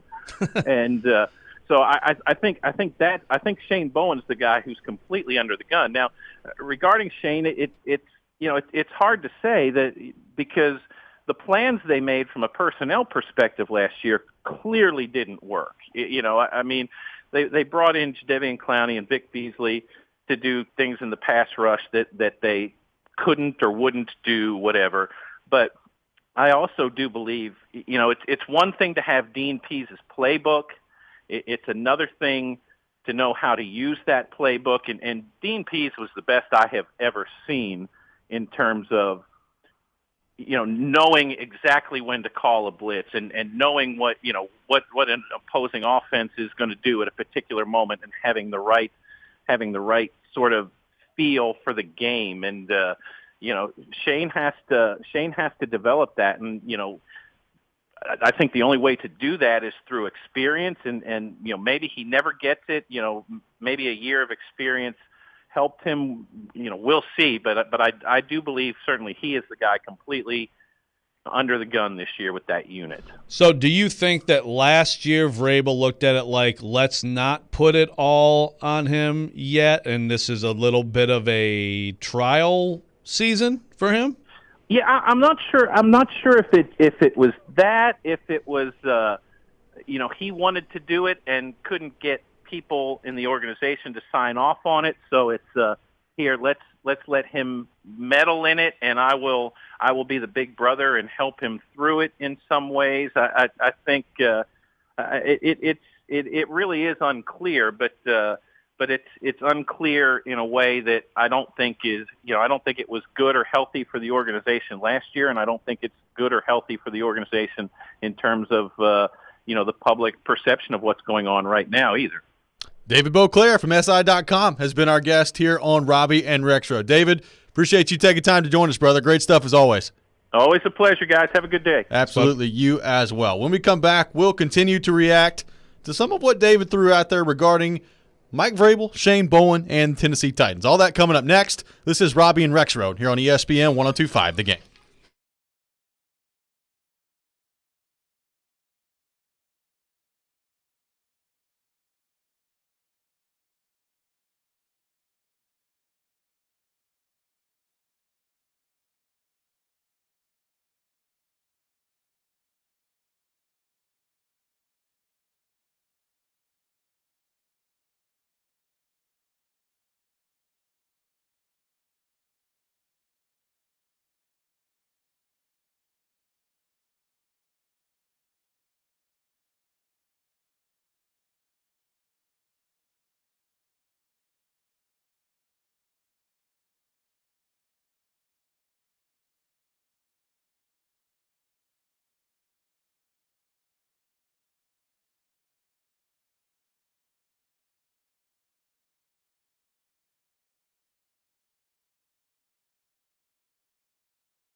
Fast Pace Health is offering Johnson & Johnson COVID-19 vaccines at its pop-up vaccine center at 6550 Carruthers Parkway, Suite 140, Franklin, Tennessee, from 9 to 3 on both tomorrow, April the 7th, and on Thursday, April the 8th. The vaccines will be offered by appointment only, and while supplies last, please visit fastpacehealth.com/COVID vaccine to see available appointment times and to register online. Welcome back in, Robby and Rexrode here on ESPN 102.5 The Game. Robby Stanley, Joe Rexrode, Ryan Porth here with you on this Tuesday morning in Nashville, Tennessee. We'll have Dan Dockich coming up at 8 o'clock, ESPN college basketball analyst, also with The Fan in Indianapolis as well. We'll get into the title game from last night and the state of college basketball as a whole coming up at 8 o'clock. So looking forward to that conversation with Dan Dockich. Thanks to David Beauclair for joining us in the last segment from SI.com.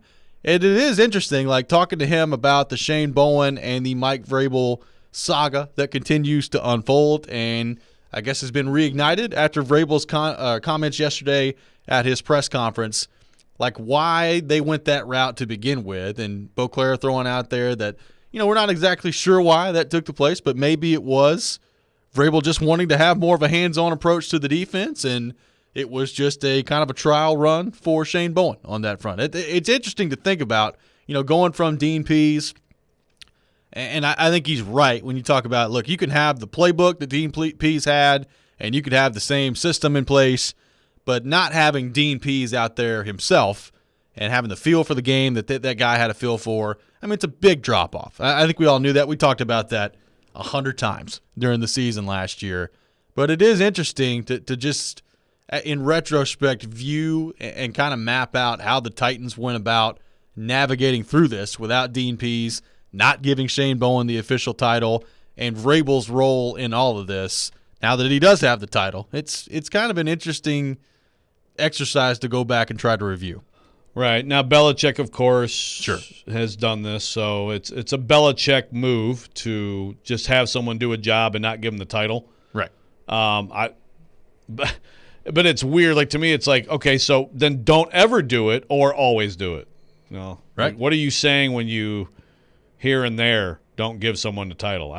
I take it as this person isn't quite ready, so they're sort of doing the job, but they don't get you should get more money with the title too, by the way. So that's one reason people like the title. And also when you get that title, and if you do well with the title, you have a chance to move up and do what you want to do in coaching. Yeah. So I think David was right on there that it was sort of Vrabel sort of doing it, and let's see if we can kind of work it together. Now, does that mean that Vrabel's going to do less this year? Like, is Vrabel going to be less in the room, or is it always going to be Shane? When it was Dean, he gets Dean Pease quickly out of retirement, like it was a 2-week retirement, and it's obvious, like, this is the guy. Dean, this is a great, seasoned, established defensive coordinator in the league, and even though Vrabel's a defensive guy, it's like, okay, it's his show. Now, Wesley Woodyard's talking about Vrabel taking over, whatever happened there. Of course, Vrabel on the headset is going to overrule calls and whatever. Every coach does that.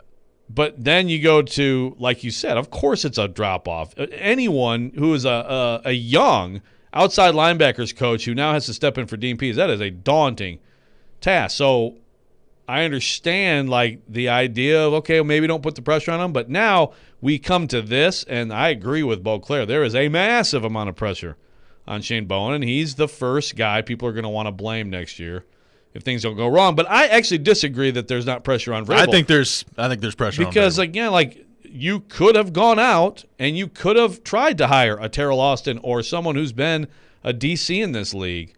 And Vrabel loves his system. It's his baby. He believes in it. He's been doing it for a long time. And so I think a lot of it is, I don't want someone coming in with their stuff. We're running my stuff.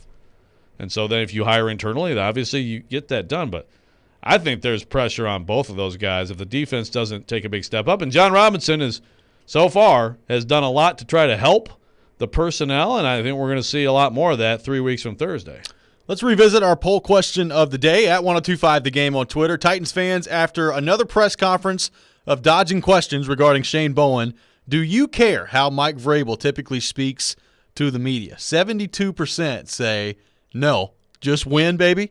28% say yes, we care. We want more context in those answers. So still the overwhelming majority say no, no care, just win. DNS says on Twitter, media is very sensitive these days. First of all, DNS, it's media are. Media is a plural. Thank you. So let me correct you. I'm sensitive about your bad grammar. Yeah, I don't think it's that we're sensitive. I mean, we've laughed about it. I don't think it's a good way to go. Not surprised, especially by anything.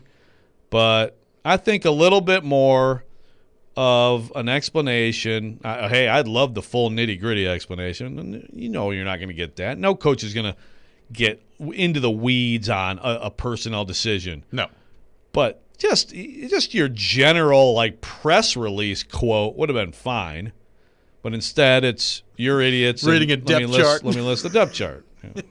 Again, when Vrabel says you're idiots, I think when he basically says by what he doesn't say or by he says basically you're idiots, I think he's just talking to us in the media. Sure. And I'm not sensitive about that. I mean, I think at times we are idiots. I don't think he's talking to the fans and saying they're idiots, but I think there's a misunderstanding or not quite grasping that, again, this is about the people you want to come fill your stadium when stadiums can be full again. When stadiums can be full again, will that stadium be full? He's been calling for that. Yeah. Does this directly affect that? I don't know. I just don't think I would just advise him to just be a little bit more, just, try to earnestly answer some questions. Rex on Twitter says, I don't know why y'all keep asking the same question. Why are y'all surprised he won't look back or predict the future? We're not asking him to look back or predict the future. Yeah, look, I guess the look back of that part is like, so again, like Kaharski about guys loving ball. Sure. And he asked him, Vic Beasley and Isaiah Wilson, did they love ball? Okay. I mean, it's a fair question, and I 100% don't expect him to answer it. But I think the point of the question is, do you have a good system for that? Because apparently, very recently, you failed. Now, I actually would separate those two. I think Isaiah Wilson, again, we talked about it. I think that's a blindside situation that there may have been some light red flags by some teams, but that was a lot of stuff that happened after he got here. But I do think with Vic Beasley, I think that they betrayed their own core values on getting guys who love ball. Yeah. Because people in Atlanta were saying he didn't. Yeah. And that he wanted to get out of football. So, I mean, I think that's a fair thing to bring up. Like, what? And honestly, when that signing happened, I thought there's Vrabel saying, I'm going to get this guy to love ball again. And he didn't do it. But regardless, look back. No, I don't expect him to. It's not predict the future. Just explain moves. Just ask him to explain moves. And don't, we get yelled at for not asking tough questions, for being soft and all this stuff in this media market. And so then when you ask these questions that have to be asked, don't complain about that. What questions do you want asked? Got to ask something. You got right here. Go ahead and tweet at it. Text. Let us know. Yeah, I mean, well, these are obvious questions that have to be asked. I'm sorry. They have to be. You can't not have any sort of comment on Shane Bowen for months and then have the first press conference and not have questions about Shane Bowen. Like I said earlier in the show, I wasn't even going to ask because I knew the answer, but then I did because Glennon, it was just frustrating to hear Glennon try and not get it. I'm like, I think there's a way to pin it down here, and it still didn't work. But I gave it a shot, man. At least you know what the roster and the depth chart looks like at this point as well. That's true. Don't need to go to the website. No, you don't. 1025 The Game is kicking off every weekend with some free beer. Free beer! And who does not love free beer? Make sure you're tuning in all day on Friday for your chance to win a $25 gift card from Bavarian Beer House located at Opry Mills Mall. Ryan Porth will have another fabulous trivia question coming your way on Friday at 9:45. Mm-hmm. So make sure that you're prepared for that. When we come back, we will be joined by Dan Dockich, ESPN college basketball analyst, also with the Fan in Indianapolis as well. We'll get into the title game from last night and college basketball as a whole. You don't want to miss it. Dan Dockich, always very entertaining. We'll talk about that next. This is Robby and Rexrode, live from the wholesaling studio, powered by RumbleOn.com, here on ESPN 102.5 The Game.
Welcome back in, hour number 3 of Robby and Rexrode here on ESPN 102.5 The Game. Robby Stanley, Joe Rexrode, Ryan Porth here with you on this Tuesday morning in Nashville, Tennessee. Streaming live on Periscope, on YouTube, and on Twitch as well. And it's our pleasure to go to the 102.5 The Game phone line, driven by WilsonCountyHyundai.com, and welcome in the great Dan Dockich, ESPN college basketball analyst, also with 93.5, 107.5 The Fan in Indianapolis. Dan, what's going on, my man? How we doing?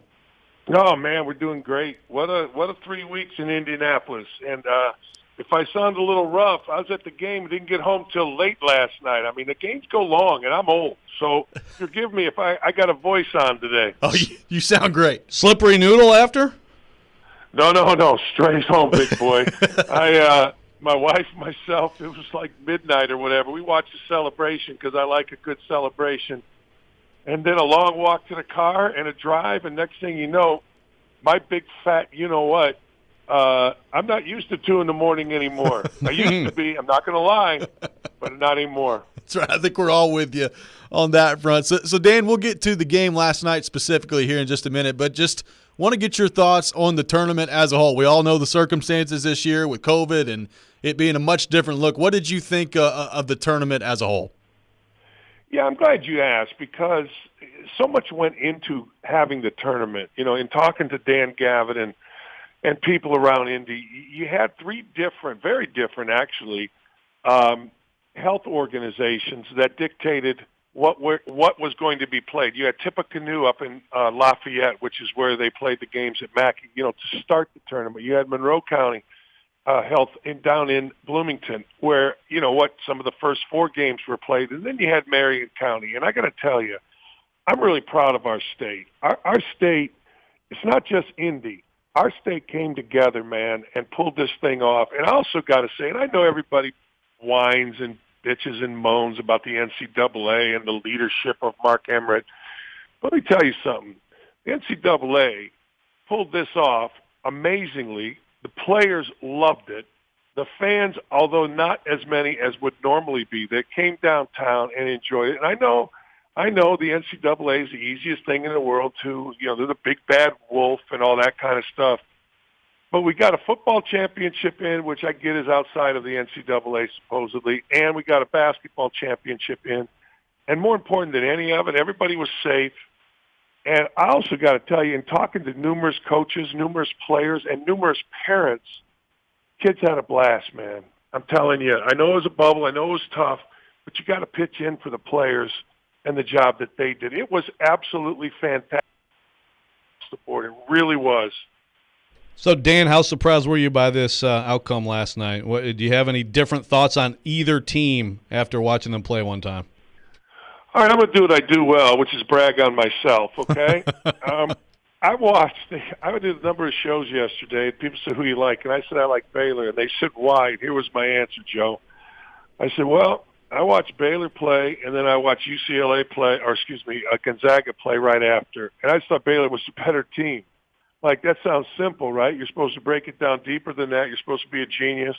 But when you watch them back-to-back, I just thought, my God, this Mitchell kid is as good a guard as I've seen. And that started with me in the Elite Eight. I'm not going to pretend to say that I watched Baylor all year real close. I didn't. I just didn't. You're working, you're doing games, you're doing stuff. You don't really watch every game, and I didn't really have Baylor. But when I saw them in the Elite Eight, and I saw this Davion Mitchell, I thought to myself, wait a second, this is different.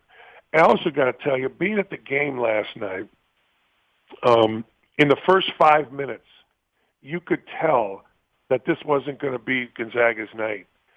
I mean, you knew there would be maybe a run, and there was a little bit before halftime, that kind of thing. But I'm telling you, Baylor defensively was swarming. I was watching off the ball. They always had a help guy in position early, not late. When you're there late, you foul. When you're there early, you take stuff away. They were just so good. And really, my wife coached for a long time, softball, coached at Syracuse and Bowling Green. And she's like, man, this is the classic game of Baylor coming out and numerously punching, boom, boom, boom, 3-4 punches right in the face of Gonzaga. And then a damn thing Gonzaga could do about it. And it didn't shock me. The outcome shocked me. I figured it'd be someone with the ball late, maybe win the game. The numbers shocked me. How much they won by shocked me. But it didn't surprise me at all that Baylor won. And you can check my DraftKings account, too, and it'll tell you. I believe you. My DraftKings account will say what I just said. That's good news for you, for sure. Dan Dockett's on the line with us, driven by WilsonCountyHyundai.com. And, Dan, there was some reaction on social media last night, which we know is just the voice of all reason, about Gonzaga and maybe being a little bit overrated because of the conference they play in. When you hear that, what comes to mind? What are your thoughts on that? Well, that's natural, right? I mean, that's what we do. But I also said this: Gonzaga went out and played people. You know, this game was scheduled and it got canceled like an hour before in Indianapolis in December. Gonzaga went and played folks.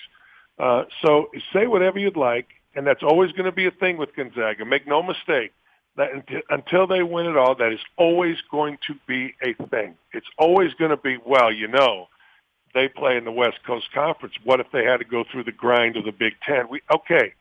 But you know what? Gonzaga scheduled games. They played Iowa. They beat the hell out of Iowa. They played Virginia. They literally, and I talked to Mark Few about this, they tried in the middle of their conference season to play an extra game against somebody in the top 5. He said, Dan, I called everybody in the top 5, see if we can get another game.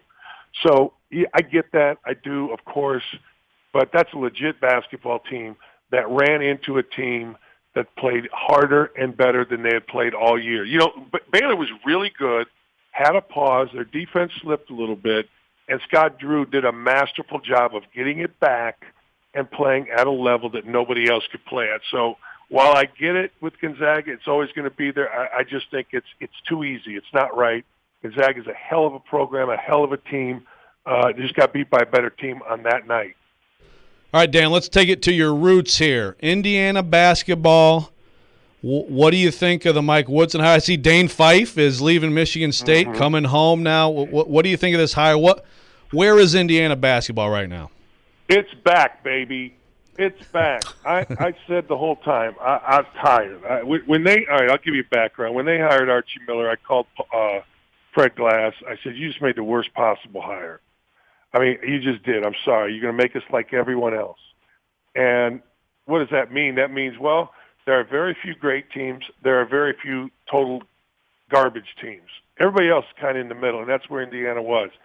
This is the smartest move Indiana could have made, and I'll explain. Mike Woodson coming to Indiana, he's the most prepared coach ever to sit in that seat. He's coached the most games. He's seen the most situations. He's recruited free agents or been a part of recruiting free agents. He's dealt with a big-time media in New York City. He's dealt with big-time egos.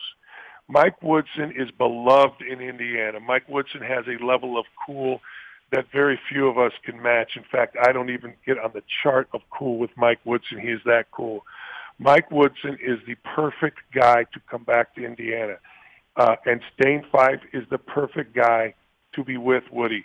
Dane Fife has learned with Tom Izzo. We know that, but Dane Fife is his own man. Woody is a strong personality. Dane's a strong personality. Dane's dug into the transfer portal. Dane knows the AAU crowd. Dane is a beloved guy in the state. I think it is freaking great hire. Scott Dolson couldn't have done it any better. I'm not sure I understand the whole Thad Matta thing with him, but what the hell? If you got a guy like Matta helping your basketball program, that's not a bad thing, but I love it. Indiana basketball's back. I expect 10 straight national championships. Boom, there we go. There you go. There you go. Now, listen, I don't want, we have to take a break at some point here, so I don't want you to, get on the soapbox too much here, Dan. But you mentioned the transfer portal. So I think I have a good feel for your thoughts on this. But let me ask you, if this passes as everyone expects, the one-time transfer, because as you know, I mean, the portal it's a completely independent recruiting season now. Is that good that we get to one-time transfer and then that's it and the waiver stuff's over, or is it bad? I do have a couple thoughts on it. One thought is every player that I ever coached, I swear to you, after the fact, said the transfer year was the best year of their life. In this manner, number one, they grew up. Number two, they got their body better. Number three, it made it so much easier to graduate. Every single guy, I'm telling you, everyone. Now, did they like it necessarily when they did it? No, they didn't. But every guy I ever had that sat out, both coming and going, I've had guys leave and say, man, that year out was the best thing ever, Coach. I grew up. I would have never left, that kind of thing. But the way of the world right now is we're doing everything for players. I mean, look, player this, player that. And I always say to myself, all right, players, I hear all these guys say, you know what, like guys like me or Billis or Seth Greenberg or whoever, we earn our money at the backs of these unpaid guys. First of all, they're paid. Anybody that doesn't think they're paid doesn't know what they get. If what my son got at Ohio State isn't paid, I don't know what the hell to tell you. You guys live in a different world than I do. Second of all, I always say this, like, what's the value of the uniform? Like, people say they should be paid more. Well, what's the value of the uniform? I mean, if Tyler Hansbrough or Frank, or what's his name, Luca Garza, went and played open gym in his skins on Friday nights or Saturday nights, would anybody watch? What's the value of the Iowa uniform? So that's my thing on payment. Playing or transferring, every sport does it. And I'm anxious to see what happens, because the theory is this. The theory is, well, you got to let kids go where they want. Okay. What happens 5 years after when you transfer and some of your academics don't, and you played and you think you're going pro? I don't know the answer. I'm just curious about it, and people can say whatever they'd like about me, but I have always said that when I recruited. I don't give a damn. I want to know what you're going to be doing 5 years after you're playing basketball. And I'm curious, because that year in residence, basically, getting yourself right was so helpful to kids that transfer. And let's be honest, kids are transferring for 3 reasons. Number one, they're unhappy. Number two, they see a better opportunity somewhere, whether it's a higher level, or number three, some personal thing, which maybe makes them unhappy. Maybe it's the same thing. So there's something wrong, and we'll see what happens. But that's my biggest question. What's going to happen 5 years after? How many kids are going to graduate? What are they going to be doing? Where's their allegiance? I don't know. It's fine with me. I could care less. I mean, I don't have to deal with it, but I am curious. And here's the other deal. Take no offense to this, because we're all in the media. But the media is so up the backside of players and not wanting to offend anybody. This could be the worst thing ever, and you'll never hear it, because nobody in the media wants to say anything negative against the players. We all have to be like, oh, man, the players deserve everything. They get the players this, players that. I'm just curious, realistically, if 5 years after doing, how many of these players think it was a great move not to sit out when they transfer? Well, I'm glad you at least acknowledge you're in media, Dan. I've been waiting for you to do that for many, many years. That's a breakthrough, Dan. First, I'm changing my life. Church every day, saying I'm the media. I love it. Switch to vodka, not beer. It's dramatic.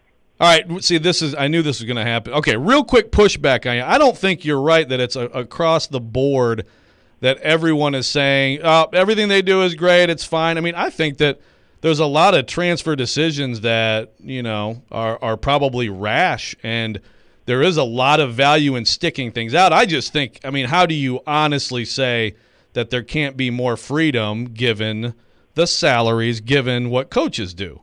You have to admit why does that matter? Well, of course, how does it not matter, Dan? How does it not matter? Because one is a profession, and the other one is guys literally going to school. And here's my frustration with the media. My frustration with the media is, and Barkley said it. In fact, Barkley said it very, very privately to me. My frustration with the media is that nobody acknowledges the overwhelming importance of the education. I just had Jaime Jaquez's family stay with me for a week. And Jaime Jaquez's aunt played for my wife, softball. That's how we knew him. And Carmen, his aunt, I said, why'd you go to Bowling Green? She said, well, it saved my life. I had a place to live. I was living in a garage. And you guys, let's go this way. That's right. We totally don't acknowledge that. We just don't. And we give a cursory. Well, of course there's the education, and then we move on. The coaches' salaries, and I get it's an easy connection, but one is a profession, and let's be honest, college basketball is not a profession to 99.99999 of the guys. It's school. It is. And my frustration, and Barkley said it great. Everybody, particularly the African-American kids, everybody gives it cursory. Every guy you see on TV just gives it a cursory glance. Well, the education. No. This is real people getting their lives changed because of the opportunity to go to college. And that's what I see as a difference between coach's salary and going to college and education and players. I'm not saying anybody shouldn't. I'm just trying to explain to you, the way I look at education. I get so frustrated when people say, well, these kids don't go to school. Well, I'm going to tell you something. I did it in Indiana. My son did at Ohio State. Every kid at Michigan did where my son was there.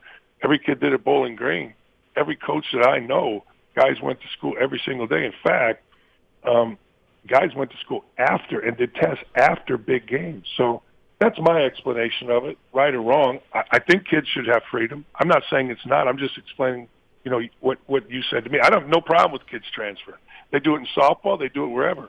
I got no problem with it. I'm just telling you the concerns that I have relative to it. Can you come back? One more segment? Yeah, what the hell do I got to do? There you go. We'll continue this conversation. Thanks, Dan. When Dan Dockich on the other side. Yeah. This is Robby and Rexrode here on ESPN 102.5 The Game.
Welcome back in, Robby and Rexrode here on ESPN 102.5 The Game. Robby Stanley, Joe Rexrode, Ryan Porth here with you on this Tuesday morning in Nashville, Tennessee. We are joined on our 102.5 The Game phone line, driven by WilsonCountyHyundai.com, by Dan Dockich of ESPN, also with The Fan in Indianapolis as well.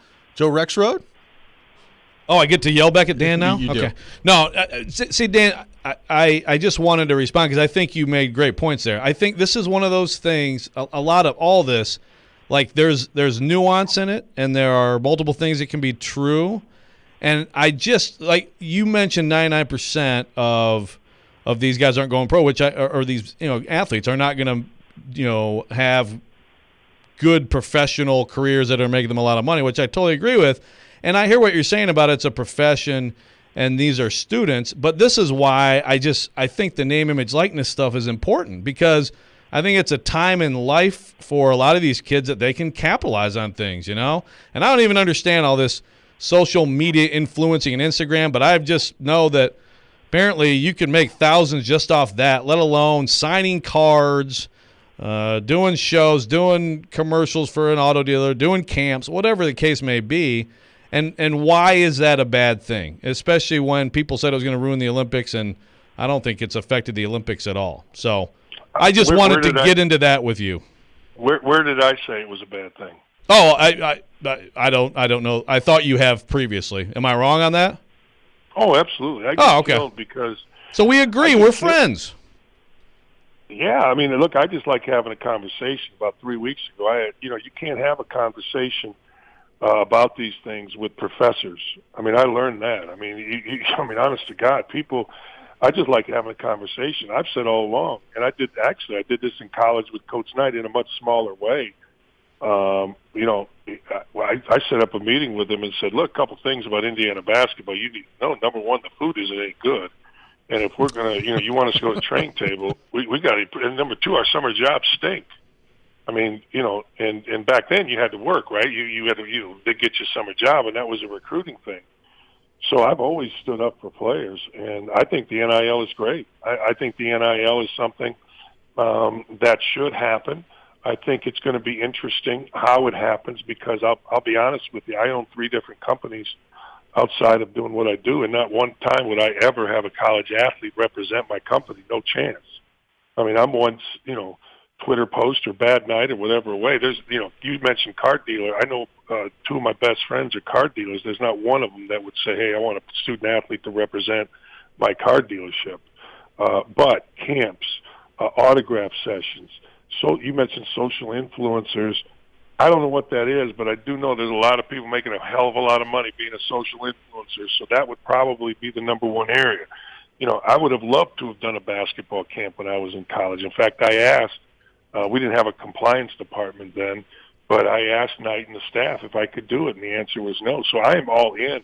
The only thing I've ever said, and this is where people don't want to have a debate, I've never met a more vicious group of people, from the people you see on television that are touting the NIL and players being paid to professors at schools. I've never seen a more ridiculous, actually, group of folks than those folks. They don't want to have a conversation. The conversation that needs to happen is with player, coach, athletic department. How are we going to maximize your money while not impacting your life? Meaning, can we get something done for our players that maximizes their value and not make it be a 10-hour-a-week job on top of all that they have to do? And I think you can do that. I think you can do that very easily. Social media has made it so. Now, I also think this, Joe, I think that there's going to be a lot of players that are disappointed because if you look at, let's take Indiana University's team. They go, whatever, I don't know what the record was, but they didn't get in the tournament. So you don't get in the tournament. Who am I, in terms of an endorsement, who am I going to and saying, okay, I want to help this kid? Like, I don't know. Like, is it only going to be the star player? Or is it going to be something across the board? Can you set up team autograph sessions where everybody gets paid $500? Everybody. I don't know. And that's all coaches are saying. They just don't know. But, man, I'm for it. Hey, let me tell you something. I would have much rather frickin' sign some autographs than wake up every morning at 7 o'clock and go to Gary, Indiana, at Indiana University Northwest and mow grass, weed whack. So I'm all for people. If you don't just say I'm 1,000% in, then people lose their minds and can't have a conversation. But I'm all in on it. Just don't tell me players aren't paid right now, because I ain't buying that. See, I from social media, I thought you were against it. See, this is why I can't pay attention to social media. I know. Hey, look, I got in all kinds of trouble just trying to have a debate with some. Well, I mean, and then I learned, and then I told my audience, I said, follow these people, follow all these people that came at me, and then report back to me, and they're like, oh my God, this is poison out here. This is terrible. It is, because look, we should be able to have legitimate conversations about race, about academics, about NIL, and that's why I stayed on here, because I knew, Joe, you were going to come back at me, and that's cool with me, because we're just having a conversation about it, which brings awareness to it. Absolutely. We appreciate you taking time to hang on with us, Dan. Dan Dockich, ESPN college basketball analyst, also with 107.5 The Fan in Indianapolis, has been our guest here on Robby and Rexrode. Dan, great stuff, man. Thanks, guys. Thanks, Joe. Hey, see you guys. Hey, Dan, real quick, on the viciousness scale, where are Michigan State fans for you right now? Well, when 12,000 chant, we hate Dockich. Hey, I'm not going to say that I've called the greatest games in the world, but I will tell you this. That was certainly a highlight of my career. I'm not going to lie. Appreciate you, Dan. Great stuff as always, man. Have a good day. Thanks, Dan. Thank you. Bye-bye. Absolutely. Dan Dockich from ESPN has been our guest, also 93.5, 107.5 The Fan in Indianapolis. When we come back, we will get into the Nashville Predators. We'll be joined by Predators TV analyst Chris Mason. That's coming up next. This is Robby and Rexrode here on ESPN 102.5 The Game.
Oh, yeah, it's that time of the week here on Robby and Rexrode, ESPN 102.5 The Game. Time to be joined by Predators TV analyst Chris Mason, brought to you by Coleman Tractor, Tennessee's largest Kubota dealer, and Smoky Mountain Tops, the exclusive partner of the Nashville Predators. Visit SmokyMountainTops.com. And C-Mace today joining us via Zoom as well. Chris Mason, you beautiful man, what's going on?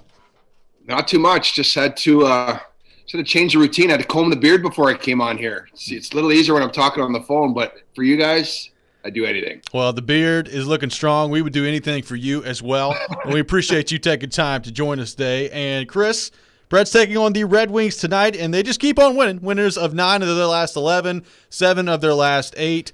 And on Saturday, of course, the story, and really the story of the last couple of weeks here, has been UC Saros and how well he's playing. We talked to you about him last week and what you've seen out of him since he's come back from injury. I'm just interested from your vantage point as a former goalie, when you're on a hot streak like this, like he is right now, what's it like out there in the net? Well, what's it like seeing the puck, like everything that goes into it? Do you just feel maybe invincible to a certain degree when you're on a run like this? Yeah, you want it. You want to play every game. You want to be out there every second. You want guys to shoot the puck. You want 2-on-1s. You want all those situations. It's an amazing feeling. The game slows down, as we talked about last time, and it's just it's the best feeling as an athlete, because you know you're going to play good. You just every day you go out there, you just know, and you know that they know that you're going to play good, and it just really. It just is such a consuming feeling, which is good. And, on the flip side, when you're in a slump, that can be consuming as well. But when you're in, the zone that he's in right now, it's just the best. And, he's the level that he's at right now. He's the hottest goalie in the National Hockey League. There's no question about it. So you just want it. You want it all the time. And I guess it's like what a drug would be like, what they say anyway. You always want it. You always want that adrenaline rush and to get out there. And it's different as a goalie. I guess it's not as much adrenaline as it is just a feeling of consciousness, and you kind of know what's gonna happen, and you can find pucks through traffic, and your reaction is so quick, and your mind works like that. It's just it's a pretty powerful feeling. So, like, how long-term sustainable is something like that? I mean, I'm sure it obviously varies from player to player, but, like, is this right now, you look at Saros as just he's absolutely in the zone, or however you want to say it, or is there any sort of possibility that he's, stepped up to another sustainable level of play? Well, I think he's at that level. I think you can sustain it. I mean, in my career, I wasn't a starter for the majority of my career, but I had a couple good runs where in St. Louis, I played 34 straight games, and I had that feeling the entire time. You just get there, and the guys around you, it's kind of a group thing, I think, as well. But obviously, Saros is the one that's been that consistent, whether they've had good efforts or not. And Saros has shown in the past that once he gets there, he can stay there, for long periods of time. And I think. And he's done that every year. And the best guys in the league are the guys that can do that. And, and not just at a level that's, he's good every night. He's unbelievable every single night, and that's, I think for this team, they're going to have to, they're going to need that to get in. It's still going to be, they still got quite a few games left, and it's going to be a battle to the end. So if, hopefully crossing our fingers, he can stay there for another 18 more games at least. Preds TV analyst Chris Mason on with us here on Robby and Rexrode. And C-Mace, it's interesting. Like I threw out the numbers before the segment began. I mean, 9 out of their last 11. They've been doing a whole lot of winning as of late. And I think on the surface, as maybe a casual hockey fan or just looking at injuries that have taken place, it doesn't make a whole lot of sense. Like, you've lost a lot of really important players. Forsberg's not in there. Duchesne. I mean, we've talked about the list enough. Ryan Ellis as well. When you've been a part of teams that have gone through a lot of injuries but have still been able to kind of fight through that and maintain a certain level of play, what do you think goes into that? Why do you think they've been able to handle these injuries so well? Honestly, I've been on teams like that, and it's the craziest thing. Your best players go down, you're like, oh, man, now who's going to score? You're like, I remember years when Paul Kariya and we had a bunch of our guys get hurt, and now who's going to do it? Well, you know what? It falls on everybody, and that's one of the best feelings that on being part of a team is that when you lose your guys like that, you have to rely on everybody. So everybody's job gets that much more important. And it's a pretty galvanizing, unifying feeling where, depending on what night it is, there's a different guy stepping up, and you need Carrier to come in the lineup, and you need Davies last time, and you have all these different pieces that are coming together, and it's just this mentality that, kind of us against the world. The Preds are in a situation. I didn't think the way the season is going, we're talking about trade deadline stuff, and rightfully so. There was no reason to really be hopeful at a certain point, but that's the beauty of sports. Is it's like a drama. You never know what's going to happen.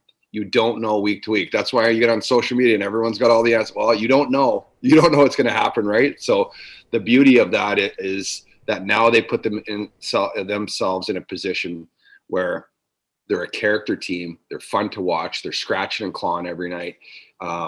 They're an inspiring team because they lost those guys, because the guys that get called up have this opportunity, because every single night they need a different guy to play well, or everybody to play well, or Kelly Yarncroke to get 4 points, or Rocco Grimaldi to score 4 goals, or whatever the case may be. And obviously Jussi Saros to continue to play well, but it's a great story, and it really galvanizes a team when everybody's relied on, and you don't have those guys, Duchene's going to score 2, and this guy's going to do this, Forsberg will score and we'll win. It's not like that anymore. Now you need everybody. It's pretty, and it's fun to watch. I enjoy covering this team so much right now. So if you're in that room as a veteran player, and you know how the league works, and you're enjoying this ride, and you feel that that togetherness, and like you said, everybody's galvanized and playing for each other, and then a Granlund or a Haula or somebody is traded at the deadline, are you concerned about the effect on the team, or is it like, hey, you shrug it off and this is the league and you move forward? Yeah, you shrug it off. I've had great friends on my team traded. I've been traded. That's the thing of sports. It kind of stings a little bit at first if your buddy's gone, but that day you got to focus for the game the next day. Or if it's the day of the game, it's just your mind goes right back to what you need to focus on. So I'm not saying that relationships don't matter, because obviously they do, but guys in professional sports have, dealt with this every year, and often more times than a couple. So it's something that everybody recognizes as part of the business, and it's going to happen. It stings for a second, but after that, it's right back to the job at hand. So I don't think, regardless what happens here in the next week, I think it's a week, right?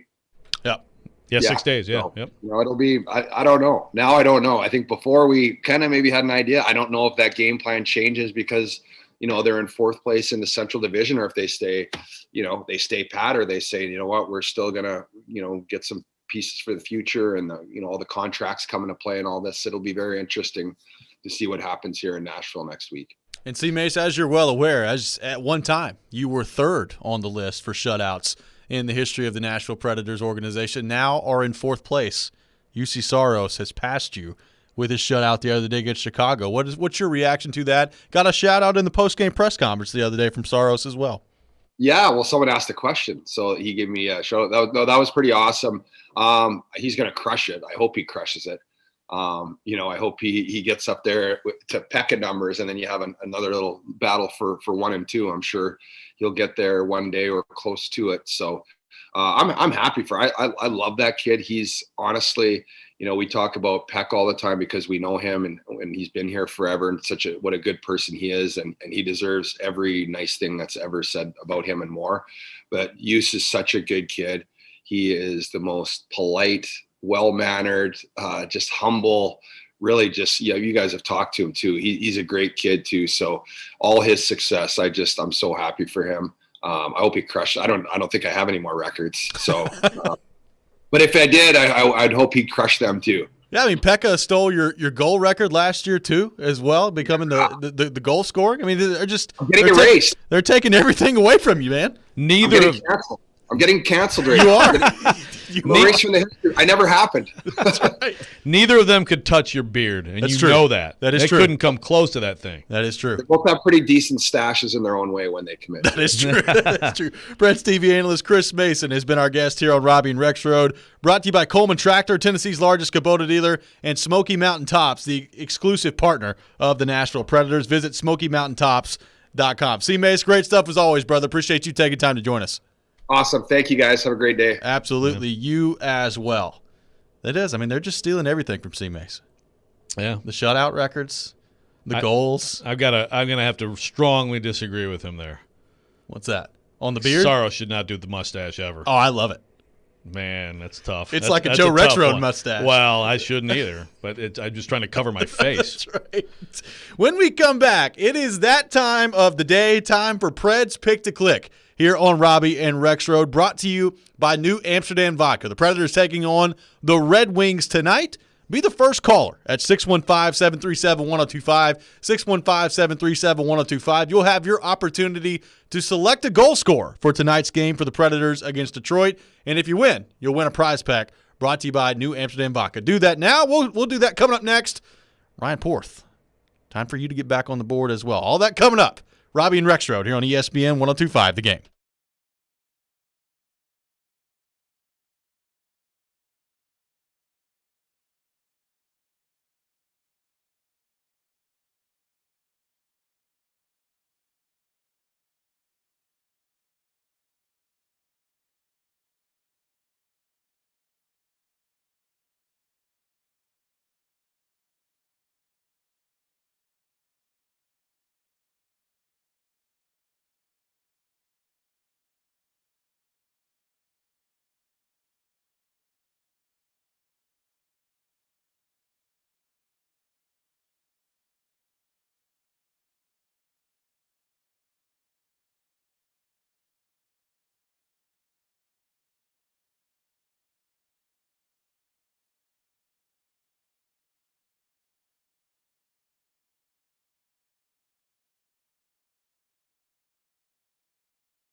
And the score! Who's going to find the back of the net in tonight's Preds game? Robby and Rexrode make their picks to click and welcome a listener to do the same.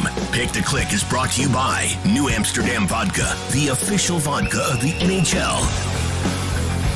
And it is that time of the day, time for Preds Pick to Click here on Robby and Rexrode. The Nashville Predators taking on the Detroit Red Wings tonight.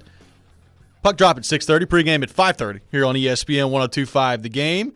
And it's your opportunity for Preds Pick to Click, brought to you by New Amsterdam Vodka. Let's go to our 1025 The Game phone line, driven by WilsonCountyHyundai.com, and welcome in Mike from Gallatin, who is today's participant in Preds Pick to Click. Mike, how you doing? Doing good, guys. Thank you. Thanks for joining us, Mike. The Predators taking on the Red Wings tonight. Who is your pick to click in tonight's game for the Predators? No, I've spent the entire break there going back and forth. I just flipped a coin between Granlund and Tolvanen, and I'm going to go with Tolvanen. Nice. That's a good call. So the old coin flip strategy employed by Mike and Gallatin. Literally, it could go either way. I've been saying Arvidsson, and before that I was saying Duchesne, and it's time just to give up on that and just go with people that are hot. There you go. That's a pretty good strategy. Mike, we appreciate it. And playing, too. Mike, we appreciate it. Good luck to you. So Mike going with Eeli Tolvanen and employing the coin flip strategy, which I believe is a first here on the Preds Pick to Click, brought to you by New Amsterdam Vodka. As far as we know. I probably should have employed the coin flip strategy long ago. So maybe this is a teaching moment from Mike. You need one? No. You could do it now. I'm on a hot streak. I've got one in my last two. So I'm doing pretty well True. at the moment. So Mike going with Eeli Tolvanen tonight. Ryan Porth, you have the first selection in today's edition of Preds Pick to Click, brought to you by New Amsterdam Vodka in our portion of this. Now, the standings are as such. The listeners at 6, Joe Rexrode at 6, Ryan Porth at 1 correct answer, Robbie Stanley at 1 correct answer. Eeli Tolvanen has been selected by Mike and Gallatin. Ryan Porth, your selection in Preds Pick to Click is whom? Doing some last-second research here. On what? What are you researching? On who to pick. Okay. This is Pick to Click. I'm doing my research. Okay. Mikael Granlund has scored in each of the last 3 games against the Red Wings. Give me Granny. All righty. Ryan Porth, after a copious amount of researching, has selected Mikael Granlund in the competition. Have you ever heard of things evening out? See, the odds are he's not going to score against them now. You could look at it that way, too. That's right. I don't want to discourage you. You're in a tough battle here with Robbie. That's right. Even up. Robbie no Stanley. longer taunt him. 1-1. Robbie Stanley, the second pick in today's draft. Give me the captain. Give me Roman Josi. I think he scores a power play goal, and he gets me to 2 in the competition to take the lead on Ryan Porth. If he scores an even strength or shorthanded goal, it won't count. It counts just the same. Joe Rexrode, the final selection today in Preds Pick to Click, brought to you by New Amsterdam Vodka. I mean, do I even have to say anything? I know what you're going to say. He is going with number 19. The Yarn Daddy. Yeah. Joe, I will happily. Let's go, Yarny. The year of Yarny. Joe Davy and Rex Croak all day. It continues on. Callie Yarncroke, the selection from Joe Rexrode. If Yarncroke and Josi were in a boy band, who would be the lead singer? Roman. Yeah? Yeah. Okay. I think Yarncroke, Yarncroke would not be the lead singer on that band. No, he wouldn't. No. Would they be called the Soft Jays? That's pretty good. Wow. That sounds like an a cappella college band, like Here Comes Treble. Here comes Treble. That is today's edition of Preds Pick to Click, brought to you by New Amsterdam Vodka. Mike in Gallatin selecting Eeli Tolvanen. Ryan Porth, after a lot of research. Mikael Granlund selected in the competition. About 20 seconds of research. Robbie Stanley selecting Roman Josi.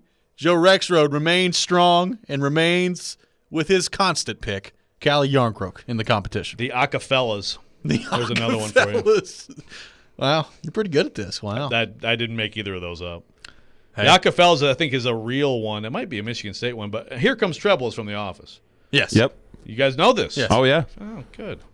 It's pretty good. We have something in common. We do. It only took a year for us to figure this out together. Go watch Star Wars, Porth. Yes. No. See if you can do that. Now, the Predators, relatively speaking, got good news yesterday on the injury front. Victor Arvidsson, day-to-day with an upper body injury. He did make the trip to Detroit. So we talked about the scary incident in the Chicago game where he collides with Kirby Dach. He goes down to the ice. He needs help from Johansson and Yarncroke to get up.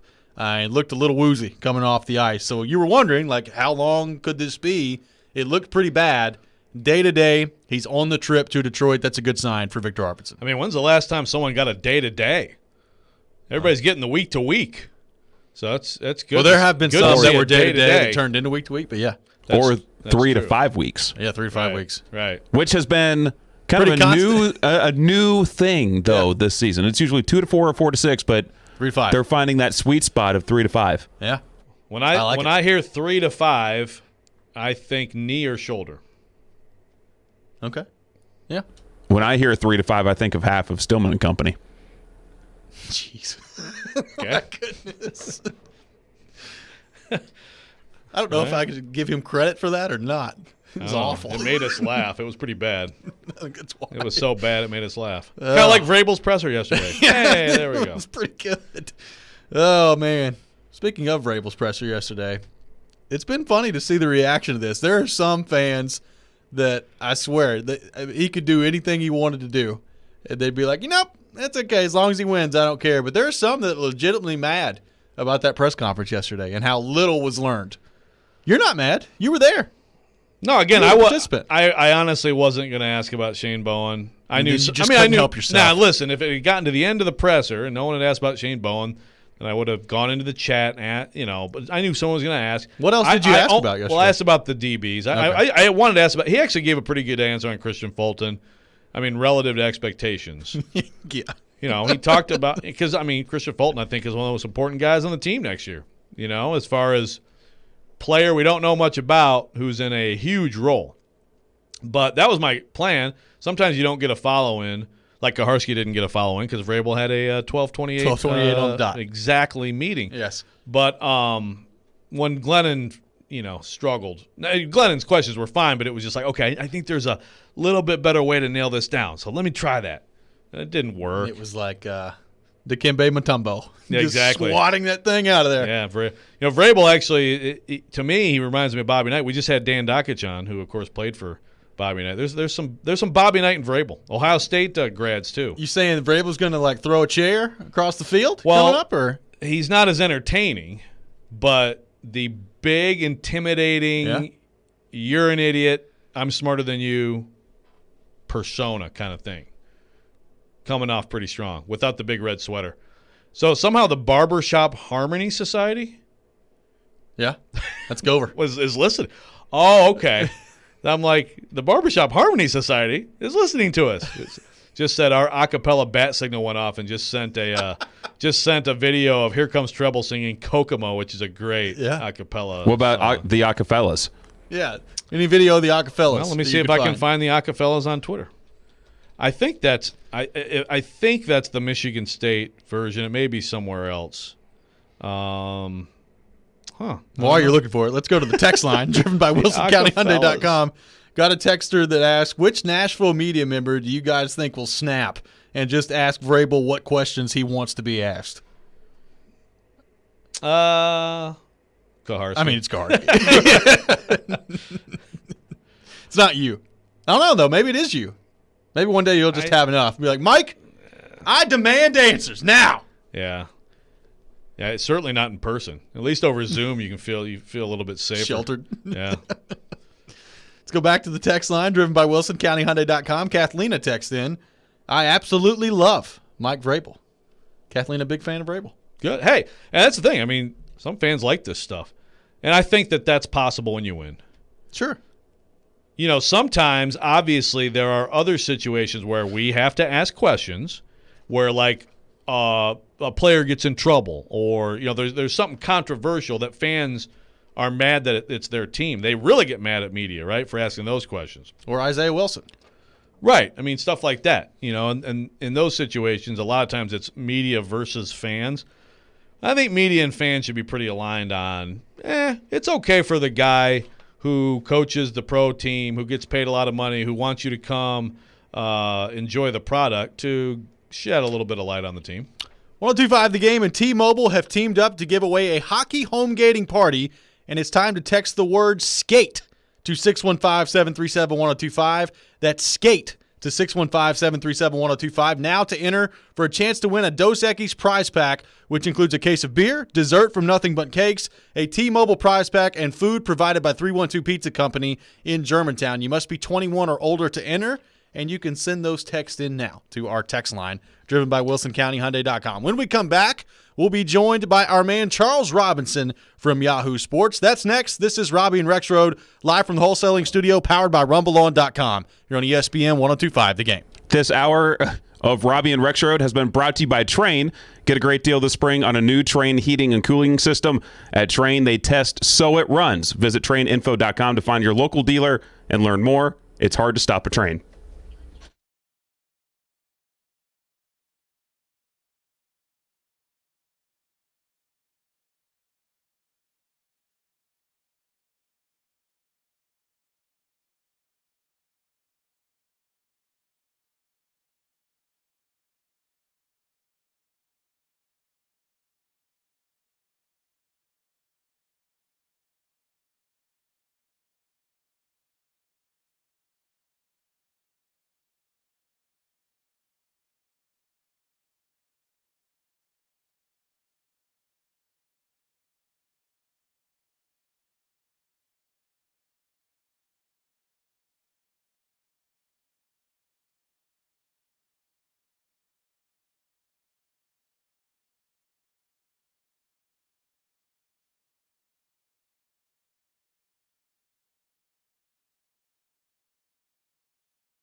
Welcome back in. Final hour of Robby and Rexrode here on ESPN 102.5 The Game. Robby Stadling, Joe Rexrode, Ryan Porth there with you on this Tuesday morning in Nashville, Tennessee. Streaming live on Periscope, on YouTube, and on Twitch as well. And it's that time of the week we go to our 102.5 The Game phone line, driven by WilsonCountyHyundai.com, and welcome in Charles Robinson from Yahoo Sports. Charles, what's going on, brother? How we doing? Doing well. National championship game yesterday, and yet the NFL still manages to steal at least a piece of the stage in the offseason. Never ends. It never ends. That is for sure. And a trade yesterday in the NFL, Sam Darnold heading to the Carolina Panthers in exchange for 3 picks, a 6th-rounder in 2021 and a 2nd and 4th-rounder in 2022.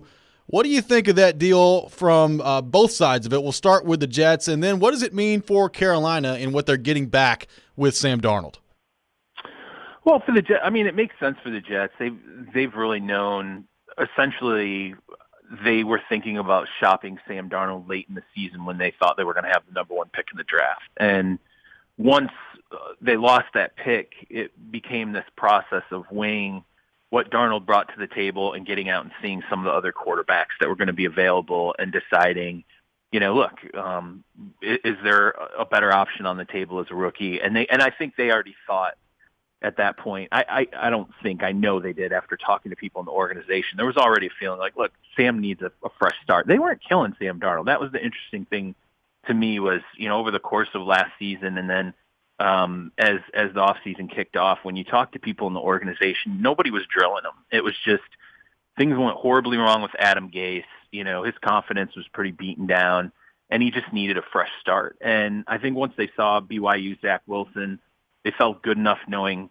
this is the guy we can take at number 2, start on a rookie contract, and do the total rebuild with our centerpiece quarterback. Or I still think there's an idea there that if the Houston Texans decide to completely fire sale Deshaun Watson, I think the Jets would make that call and just see what the price is. But I mean, I would say that most teams are out on Deshaun Watson now, unless it's just an absolute unload situation for the Texans. But, I think for them to get the 2nd, the 4th, and the 6th was a good package considering no one else was coming to the table. Once the Bears, picked up Dalton, no one else was coming to the table for Sam Darnold. And, for the Panthers, I had a chance to talk to, someone in their organization a couple of times, first about Watson and then just sort of what people wanted in the organization. And David Tepper really was aggressive about pushing the Watson potential before all the civil suits started. And,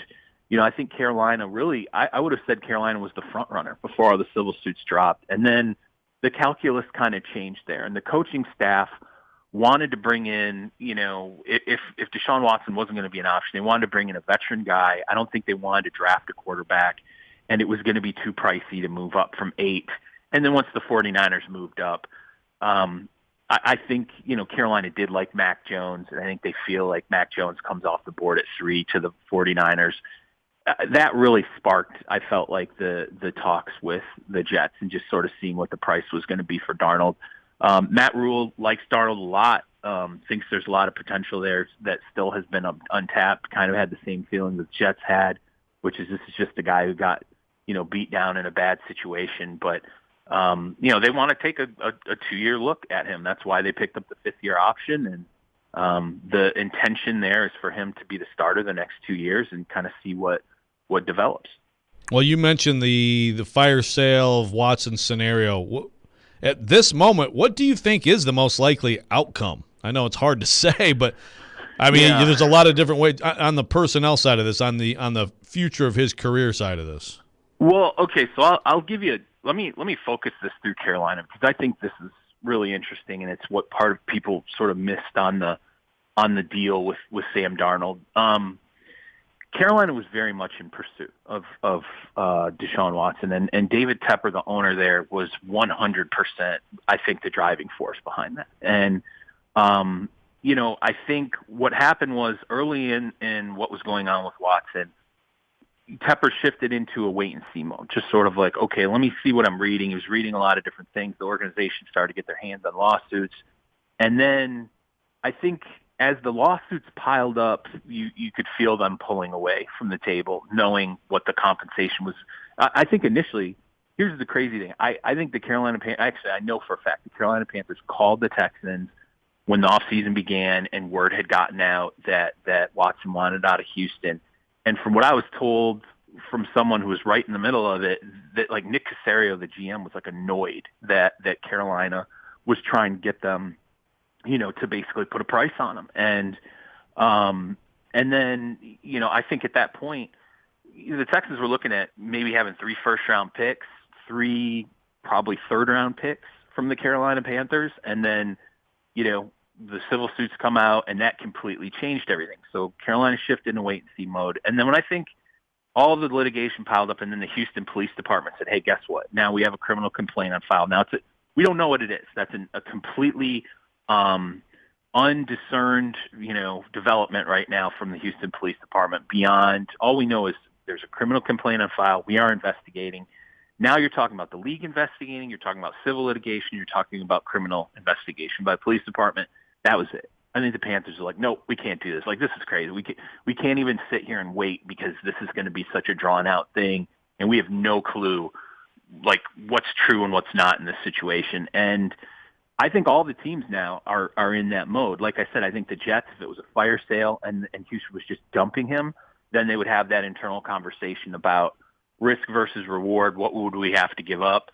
I think, Watson's camp really wants people to believe that Miami is absolutely still an option out there, but I truly believe there are no longer any options. I think that I thought that Deshaun Watson, this was it. He was done. He was never going to play for Houston again. I still think there's a likelihood he doesn't play for Houston again, but I don't think it's because he's on another team necessarily immediately.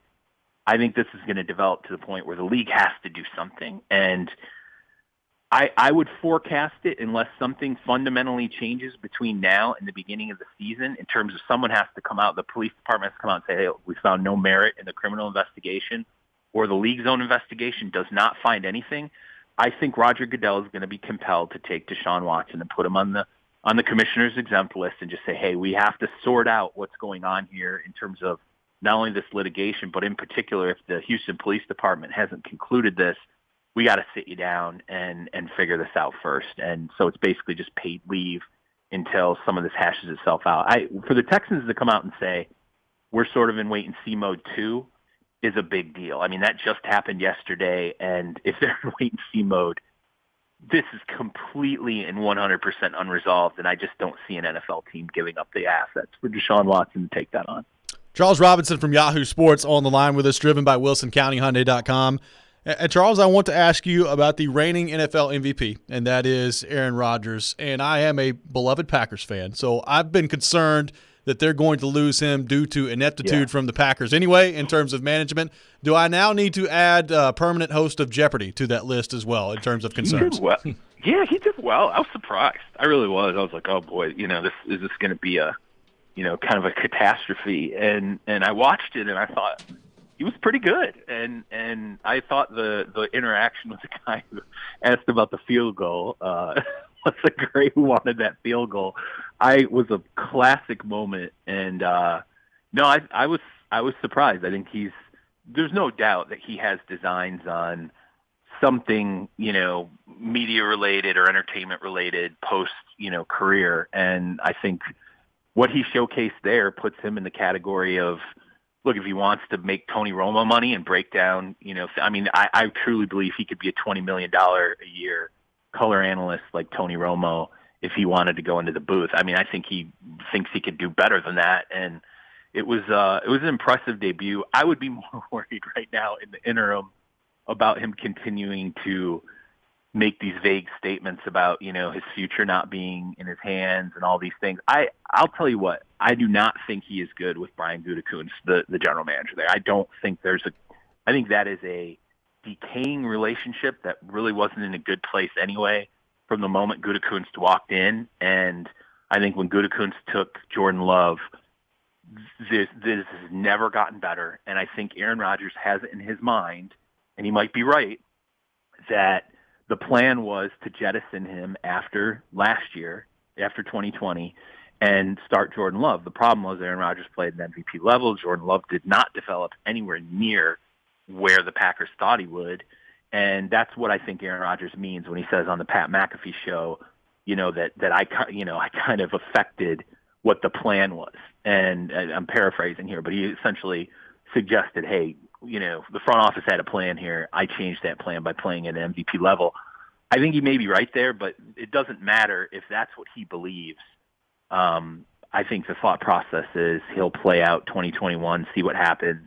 And if he feels like they want to move Jordan Love into that spot after 2021, I think then you're going to have a Tom Brady situation where Aaron Rodgers is going to say, release me and let me look for, my next team, or, let my agent David Dunn set up a destination for me. Do you hate the 17-game schedule like I do, Charles? I hate it because I feel like I'm going to be covering a Super Bowl someday in March.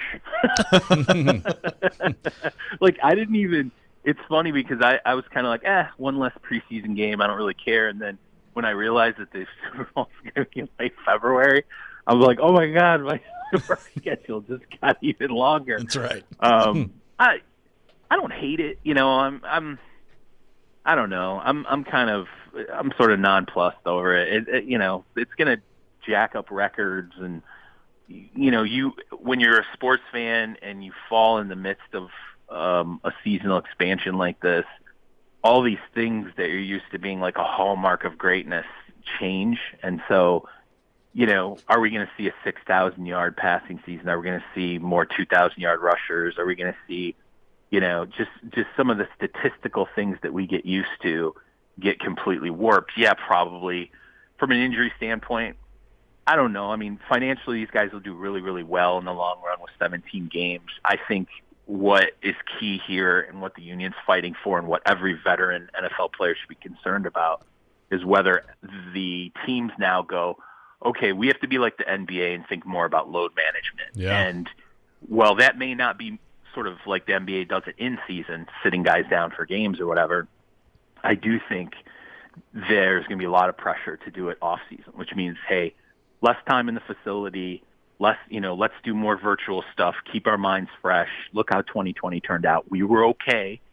And, maybe even during the course of the year, the practices, because you saw teams that, look at the Titans. You had teams that didn't practice during the course of some weeks and were fine in games. So I think there's going to be just a lot of pressure to take more of the load off of players and let them do more mental reps during the course of an NFL season than ever before. So I'll tell you this: I hope teams are really investing in their training staffs more than ever, because you add an extra game there, and I think that the franchises that have the best, medical staff, the best training staffs, are ahead of the curve there, are going to tend to keep players a little more healthy. Charles Robinson from Yahoo Sports has been our guest here on Robby and Rexrode. Joins us every week here at 9 o'clock. Charles, great stuff as always, my friend. Appreciate you taking time to join us this morning. I appreciate it. And let me leave you guys with a topic to talk about after I drop off here. Okay. Tom Brady has had a unbelievable offseason when you sit here and really think about what has happened, not only in his division, New Orleans quarterback situation up in the air. Carolina's going to start Sam Darnold. Yeah. Atlanta, maybe it's Matt Ryan, maybe it's a draft pick. Seattle, the mess there, Russell Wilson. The Rams bring in a new quarterback. San Francisco, which really should have been the threat in the NFC, now may be looking at split time between Jimmy Garoppolo and a rookie. And they bring back, the Tampa Bay Buccaneers bring back everybody. Lost in all the stuff that's been going on here is somehow like Tom Brady continues to win the offseason with the Tampa Bay Buccaneers, Yeah. with everybody else kind of resetting how they're doing things in their roster. I could see the smile on Rexrode's face right now. His boy Tom Brady. Well, that's a good point. He still can't handle 2 beers, but you do make some good points there. Listen, if a man won't eat a strawberry, he's going to get tanked off of 2 beers. That's true. That's just how it goes. Organic strawberries are fine. That's true. Charles, great stuff, man. Appreciate you joining us. All right, take care. See you, Bye. buddy. All right, you as well. That's a great topic. We'll discuss that and more when we come back. React to all things NFL, including the trade that sends Sam Darnold to the Carolina Panthers. All that coming up next. This is Robby and Rexrode here on ESPN 102.5 The Game.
T-Mobile and 102.5 The Game are giving you and 3 friends the chance to win a stay-and-play experience at Hermitage Golf Course. Be listening today at 4:15 for the keyword to text into the game line at 615-737-1025. More details can be found at thegamenashville.com contest page. Welcome back in, Robby and Rexrode here on ESPN 102.5 The Game. Robby Stanley, Joe Rexrode, Ryan Porth here with you on this Tuesday morning in Nashville, Tennessee. You know, I hadn't really thought about it that much, but Charles is right. Tom Brady's had a pretty good offseason, both by bringing everybody back and by, like, the dismantling of things going on around him as well. It's been a pretty good time to be Tom Brady, as it normally is. He didn't mention future Super Bowl champion Matthew Stafford and the Rams, but, yeah. Other than that, it's been all right. He did. He said the Rams got a new quarterback. He did. Oh, well, he didn't pay enough attention. I wonder if Charles saw the Acapellas at Michigan State.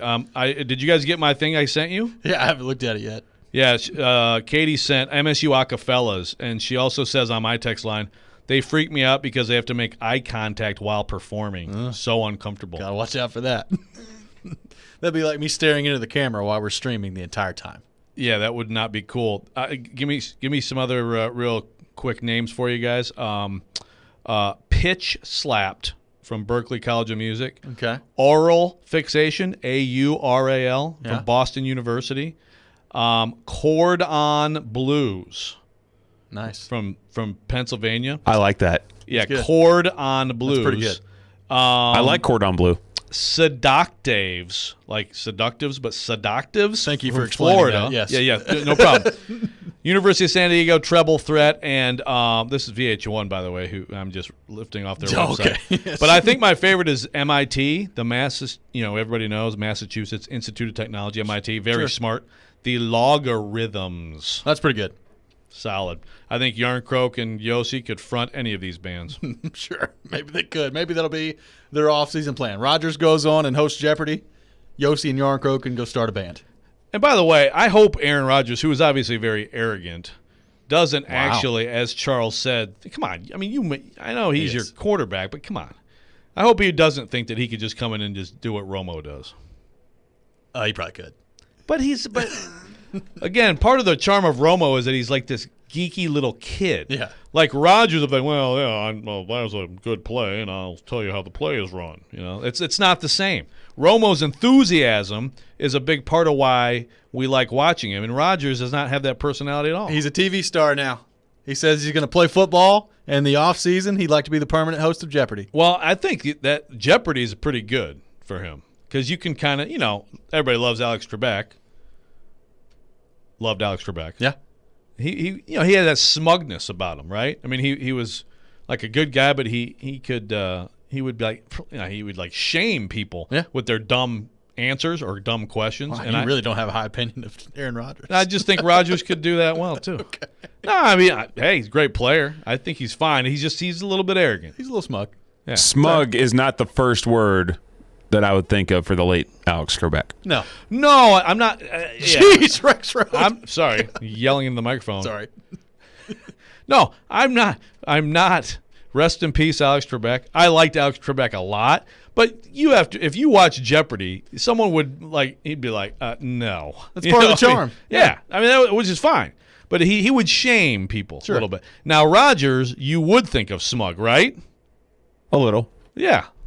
But I still think disrespect. within that smugness, I think he'd be good at shaming people in his smug little way. Well, we'll see. And he would not be as good at announcing a game as Romo. We'll see. Maybe we'll find out. Well, maybe when he switches teams and he's not playing for your team anymore, you'll be able to look at him clearly. I look at him clearly right now. Maybe so. We'll see. What do you think of Sam Darnold going to the Carolina Panthers? We've talked about him with the Jets potentially being a trade candidate now that it's officially happened. And you would assume that that's going to be Zach Wilson's landing spot is number 2 overall to the Jets. What do you think of the fit for Sam Darnold in Carolina? So the Jets get, a 6th, 2nd, and 4th, right? Correct. I mean, if Sam Darnold, if it's true that this is like Gase and he had no support, and how can you really blame the guy? If Charles says internally, no one was really saying like Darnold is – the problem. I guess it's just like you get enamored during the draft process with these guys, and How do you feel like? Are we sure Zach Wilson's even going to be as good as Sam Darnold? I just. If you ask Chris Sims, yeah. Well, sure. I mean, we got again Mac Jones. Nice player. He's about to go third in the draft. I don't think Mac Jones is number 3 overall pick, quality quarterback. Now, I'm open to him proving me wrong, but I don't think so. I guess from the Carolina perspective, it's an upgrade over Bridgewater. I don't know. I can't figure out what Sam Darnold is based on because you could sit there and blame it all on Gase and the organization, and they certainly deserve a chunk of the blame. I don't know how good he is. I can't. I've watched him and I have not been impressed. Well, sometimes you just got to make some throws. I mean, it doesn't matter what your system is when you're throwing the ball. Like, you either hit the open receiver or you don't, and that's been some of his issues as well. I mean, he was, 9 touchdowns, 11 picks last year, 59% completion percentage. It's not very good numbers in today's NFL. Now, I get it. It is the Jets, and they were atrocious. And Adam Gase is not a very good coach. I get all that. And we've seen how getting away from Adam Gase in a situation like that can affect a quarterback here in Nashville. It's been a revitalization of Ryan Tannehill. But, I don't know. Like, some of this is you're Sam Darnold, you're 23 years old, you're still really young. But there's going to have to be some dramatic improvement on his part too. Ryan Tannehill never had anything close to these kind of struggles. And Ryan Tannehill, by the way, under Adam Gase, had actually a couple of years had like almost Pro Bowl numbers. Sure. So a little bit of a difference there. But, yeah, it's an obvious comparison to make because Gase's stock in this league has just plummeted. Tanked. Like, what's his next move? That's a good question. Has he been picked up for anything anywhere? I don't know. I don't think so. Yeah, he might have to do like the Butch thing. Might have to go to Nick Saban rehabilitation route. Maybe so. Might have to, and that's where he got his start. So that yeah. And this just Gase in Alabama and send Pruitt to New York. And this conversation keeps going back to the Jets just blowing it at the end of the year. They could have had Trevor Lawrence. Just blew it by winning a couple games. Just like Gonzaga blew it by not losing a game. Exactly. Yeah, we didn't give you credit for that yet on the show. That's right. You got to look at the big picture. That's right. When we come back, we'll get back into the Tennessee Titans. Take your thoughts on Mike Vrabel. Get back into some of his press conference yesterday as well. That's generated a lot of attention on social media. All that coming up next. This is Robby and Rexrode here on ESPN 102.5 The Game.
Welcome back in, Robby and Rexrode here on ESPN 102.5 The Game. Robby Stanley, Joe Rexrode, Ryan Porth there with you on this Tuesday morning in Nashville, Tennessee, discussing the Mike Vrabel press conference from yesterday. Now, we did have are you all right over there?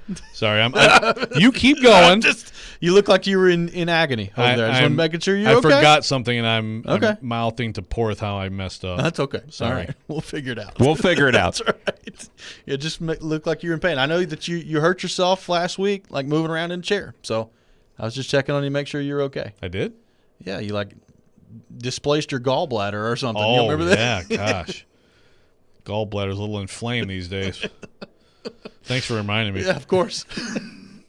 Discussing Mike Vrabel, taking your thoughts on our text line, driven by WilsonCountyHyundai.com, 615-737-1025, 615-737-1025, and revisiting our poll question of the day at 1025 The Game on Twitter. Titans fans, after another press conference of dodging questions regarding Shane Bowen, do you care how Mike Vrabel typically speaks to the media? 72% of the vote says nope. Just need to win. 28% says, yes, we care. We want more context when he's talking. So the poll has remained roughly the same. There's been some variance here or there, but roughly the same throughout the show. 72% saying, nope, all we care about are wins. What's your reaction to that? I'm not overly surprised that that's the majority of this poll. Yeah, I'm not overly surprised, and I agree with what Porth said earlier. You know, if they were coming off like a 5-11 instead of 11-5 season, it's probably closer to even. Yep. You know, it's one of those things where when your team isn't doing well, then it's on us to ask the questions for you, which is absolutely what we should be doing. It's our job. But it's always the job to ask the questions about different moves, why you did this, why you did that, what about this person, why didn't you do that? Second guessing, absolutely, professional second guessing. When things are going well, a lot more fans are like, well, who cares? You know, I don't, just win. And so I think that, some fans probably, some of the fans who voted yes might be, there's just me speculating, but might be people who maybe follow it a little more closely, like read more and like want to know the inner. And some fans are like, they show up on game day and they cheer or they watch on TV and they don't necessarily need all the nitty-gritty day after day. Maybe I'm taking that too far, but I kind of get that feeling. Like the people who follow it really closely maybe get a little bit more upset when you don't get a little bit more detailed answers on different moves you make. At C Northside 85 on Periscope says, what's one question you two could ask Hines or Vrabel, but you haven't? I don't know. Are we talking in a press conference setting? Do you think you're going to get fired today? That's Vingan's question. We saved those for Vingan. Save those for Vingan for Hines, yeah. So you think you can get fired? You can do that to Vrabel if they go 6-11 next year? Oh God, that's right, 6-11. Yeah. I had to stop myself. I've certainly asked questions of coaches about their job security. I mean, that's part of the deal. I don't know. Nothing comes to mind. It'd probably be a really goofy question, like Vrabel. What was the Acafellas at Ohio State? Right. Well, I think part of the frustration with Vrabel is I think that there's some personality there. Like he's a guy that I feel like if you're going out and grabbing dinner with or having a beer with, something like that, I feel like he would be a really cool guy to talk to and like a really cool guy to get his thoughts on, why he makes certain decisions or, just listen to him talk about football. Like I think he's got an engaging personality when he wants to. Now, I get it. It's a press conference setting. This is not, exclusive to Mike Vrabel. There's no coach in the league that is the exact same in a press conference setting as they are sitting around hanging out with people. Like, I get that. But I do think there are some coaches where, like, you watch them and you're like, okay, that guy doesn't have a personality in any aspect of his life at all. Vrabel does not give that vibe to me at all. Like, he feels like a guy that's pretty engaging outside of those settings. Well, even on the practice field. Yeah. I mean, like on a day at training camp, you'll see him out there, and there's some hilarious conversations going on. And then he comes in and has to deal with us, and it's like the eyes glaze over. So, yeah, I agree. It'd be great for him to show me. I mean, the guy went on Taylor Lewan's podcast and talked about cutting off a key organ. You know, so we know there's and even like on Twitter. Actually, someone asked him about that yesterday. I forget his response, but I don't think it was very fun. But he goes on Twitter and trolls Lawan and is like, hey, we're out here, maybe even left tackle. Scouting some left tackles. Does a little eye thing. Yeah, there's a lot of personality there. The eye emoji. And I don't know, like, if I was advising him, and he surely wouldn't want any of my advice, but I would say, go ahead and why not? Why not have a little bit more fun with it? And why not just give some earnest, non-sarcastic answers about stuff that people want to know about? At least some of the time. I don't mind the sarcasm sometimes. Well, I think it's funny. But again, like if I were a Titans fan listening to that press conference, I can just speak for me on this, I wouldn't like that. I'd be like, dude, just to answer the question. How much money am I spending on parking and tickets and hot dogs and beers? And like, you can't give me anything about this D coordinator. The defense sucked last year. Yeah. Why'd you elevate this guy? I mean, something. Again, I'd never expected Vrabel would come out and say, all these details. Well, in week 7, he had a wonderful game plan.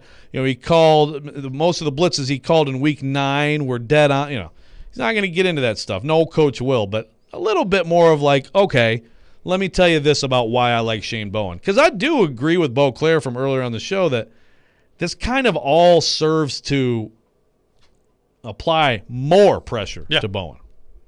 Because it just, people talk about it and they get all mad, and it's like, just explain it. And then, of course, we're all going to see what happens on the field. That's going to tell the story. It comes across, and in past press conferences more than this one yesterday, that Vrabel gets ticked off about being asked about Bowen or the same topics over and over again. And it's just like, dude, if 14 months ago you had just named Shane Bowen the defensive coordinator, we wouldn't still be asking questions about Shane Bowen being the defensive coordinator or the process of hiring him 14 months later. Well, there might be questions about why he's still the defensive coordinator. Yes. but it's one season. Sure. But if he's ticked off about these questions, just say something and move on, instead of still leaving this cloud of doubt around Bowen. Because, again, to go through the presser yesterday, I had no intention of asking about Shane Bowen. I knew someone would. I knew there'd be a non-answer. Fine. But the way it went with Glennon, because I liked how Glennon asked it. Like, I was like, yeah, okay. Right. Okay, just like, is there anything different about his responsibility? So it got me, because he answered the way he did, it got it asked again. And so there were 2 from Glennon, 2 for me, and then Stillman asked him the big picture, which that has been asked, but he asked again. That's fine. So there's 5 questions about that. I think 1, he could have made it 1, right? Yeah. So he could have made it easier on himself. He could have, and maybe, hey, maybe not. Maybe he's just trying to draw it out to that 12:28 meeting yesterday. That's true. Well, we all have those important 12:28 meetings. Maybe he enjoyed trolling everybody. I don't know. Well, I think there is some of that to some degree. Like, I would, at some point, if I'm a coach, probably have fun doing that too. Now, every time in a press conference, probably gets a little old at that point. I tried to troll him in the chat, but he wouldn't bite on it. Really? I was like, hey, Mike, are you so excited to see us? Something like that.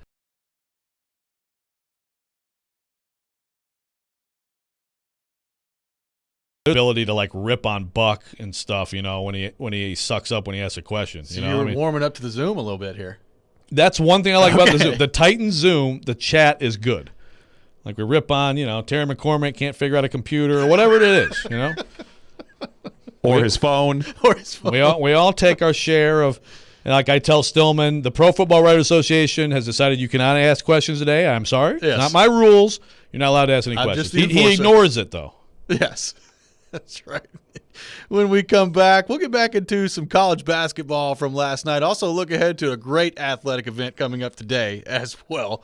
You don't want to miss that. We'll do that next. Right now, though, got to tell you about my friends at FanDuel Sportsbook, and I'm so excited that baseball is back. There's nothing quite like watching a game. You've got great weather like we've got today in the Middle Tennessee area, maybe a cold drink involved as well, and now a little action on FanDuel Sportsbook as well. So if you've never bet on baseball before, now is the perfect time to give it a shot. FanDuel is letting new users swing for the fences risk-free. That means you can get up to $1,000 back if your first bet doesn't win. And once you've got an account, you can get up to $25 back each day if your same-game parlay bet falls one leg short. This way you can combine multiple bets for an even bigger win all season long. That's one of many reasons why FanDuel Sportsbook is America's #1 sportsbook. The app is simple to use. They've got great odds on all different betting markets, fun bet types like the same-game parlay, and always-on promotions to let you get more action out of every single game day. And when you win, FanDuel pays you your winnings in as little as 24 hours. So just download the FanDuel Sportsbook app and sign up with promo code ROB to get in on the action. That's FanDuel Sportsbook, promo code ROB. You must be 21 or older and present in Tennessee. First online real money wager only for a risk-free bet. Refund issued as non-withdrawable site credit that expires in 7 days. Restrictions apply. See sportsbook.fanduel.com for details. Got a gambling problem? Call the Tennessee Red Line at 1-800-889-9789.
Preds fans, join 102.5 The Game on Wednesday from 6 to 7 p.m. for Smashville Live, featuring Preds players, former players, and other special guests. You can also watch the show online via 102.5 The Game's Twitch, Twitter, Facebook, YouTube, and TheGameNashville.com. Smashville Live brought to you by New Amsterdam Vodka, Spring Hill Heating and Cooling, and Red Spirits and Wine in Bellevue. To view or listen to past shows, go to TheGameNashville.com/Smashville Live. Welcome back in. Final segment of the day here on Robby and Rexrode, ESPN 102.5 The Game. And when Joey had Dan Dockich on earlier in the program, and to his credit, calling the Baylor win last night. Now, did not call the final score, but the Baylor win last night, I was just blown away how from start to finish in that game, Baylor was in total control. There was never a point where you felt like Gonzaga was going to find their way back in, even when it was, they cut it down to 10 at the end of the first half.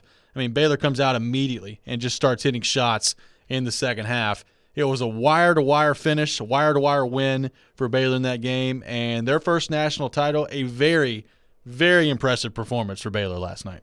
I mean, dominant from start to finish, and they deserve to be talked about as, a great team, not just a great team this year, but really like a team that you can compare them to other great teams that have won championships. They lost 2 games this year in the Big 12, and maybe Gonzaga has a couple losses coming into this if they're playing in a Power 5 conference, or in college basketball they call it Power 6. Yeah. But as Dockich pointed out, look, they loaded up as much as they could. They had a Baylor game canceled. They killed Iowa. They killed Virginia, killed Kansas. I mean, they had 11 wins over KenPom top 30 teams this year. So it's not like they just went out there and played St. Mary's and San Fran and cruised into the title. I mean, they were a great team, and they just got smashed. And you know what? UCLA maybe gets some credit for it because they took so much out of them. I mean, I could buy that. I think Gonzaga just looked less energetic than Baylor from the start.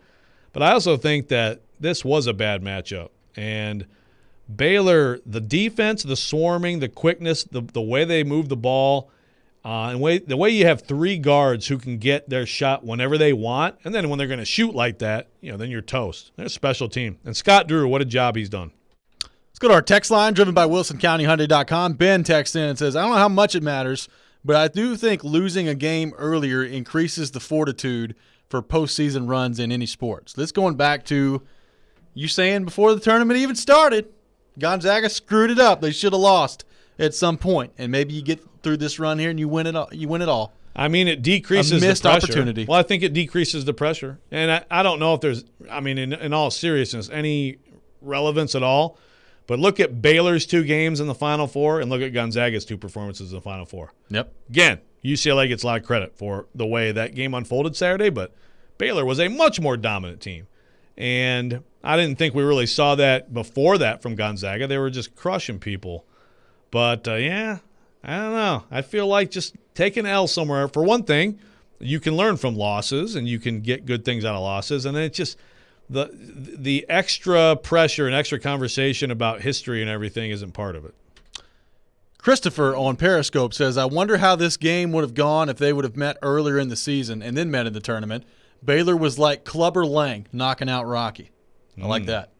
And then anytime you can bring up a Rocky 3 reference, I'm cool with it. And then continuing to pummel. Yeah. Yes. Yeah, who knows? I mean, these teams had each other scouted. I'm sure, like if they played 10 times, I like to do that game. So if they played 10 times, what would you guess? I would say 5-5. I really would. Yeah. Maybe Baylor 6. Yeah. After watching them play. I might shade toward Baylor because I do think that defensively I wondered about guarding Timmy, but they're so quick and honestly like Vital and those guys are better inside than I realized. That's one thing I didn't realize about Baylor. Their bigs are better than I thought. But on the other side, Gonzaga could not guard those guards. They switched to the zone. They tried different things. They just really couldn't handle them. And I watched Baylor last night, and I'm like, how did anyone ever handle them? It's just a special team. But I think I might go Baylor a little bit more. But, yeah, Gonzaga is so good. They didn't play their best last night either. Well, and then you've got – and you brought this up earlier too, like Kispert and his shooting struggles. Was this because you're going up against better competition and he's struggling to get shots off cleanly, or did he just go through a cold streak shooting? I mean, he's 2 of 7 from 3 last night. I mean, he shot the lights out all year long. Like, he's not shot well recently. If that changes, if they played 10 times, how well does he shoot in those 10 games? That could go a long way to me in determining what the outcomes of those games look like. I agree. And also, if pressure gets to a team, is he going to get to the point guard and get wherever he wants and just plays his guts out? Is he going to get to the big guy who can take you inside, or is he going to get to the shooter? And those 3 choices, it's the shooter who is going to most likely feel it and have it affect him. Christopher on Periscope wonders, has Porth seen the Rocky films?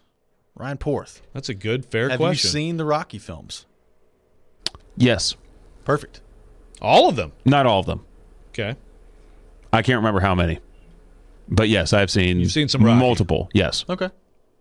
I honestly thought the answer was going to be no, so I'm surprised there. That's good. That's good. The fight scenes are something else, man. Funny looking back. They are. Now, the first one, they were fine. Eventually, they were like, you know what? Let's just never have anyone block a punch. There's no hands up, whatever. But you know what? It's a movie. Sometimes we overanalyze stuff like that. Just go back and enjoy it. Yeah. That's what I do watching Rocky movies. I get it. It's not great. Not great acting either. I'll be honest with you. But it's enjoyable.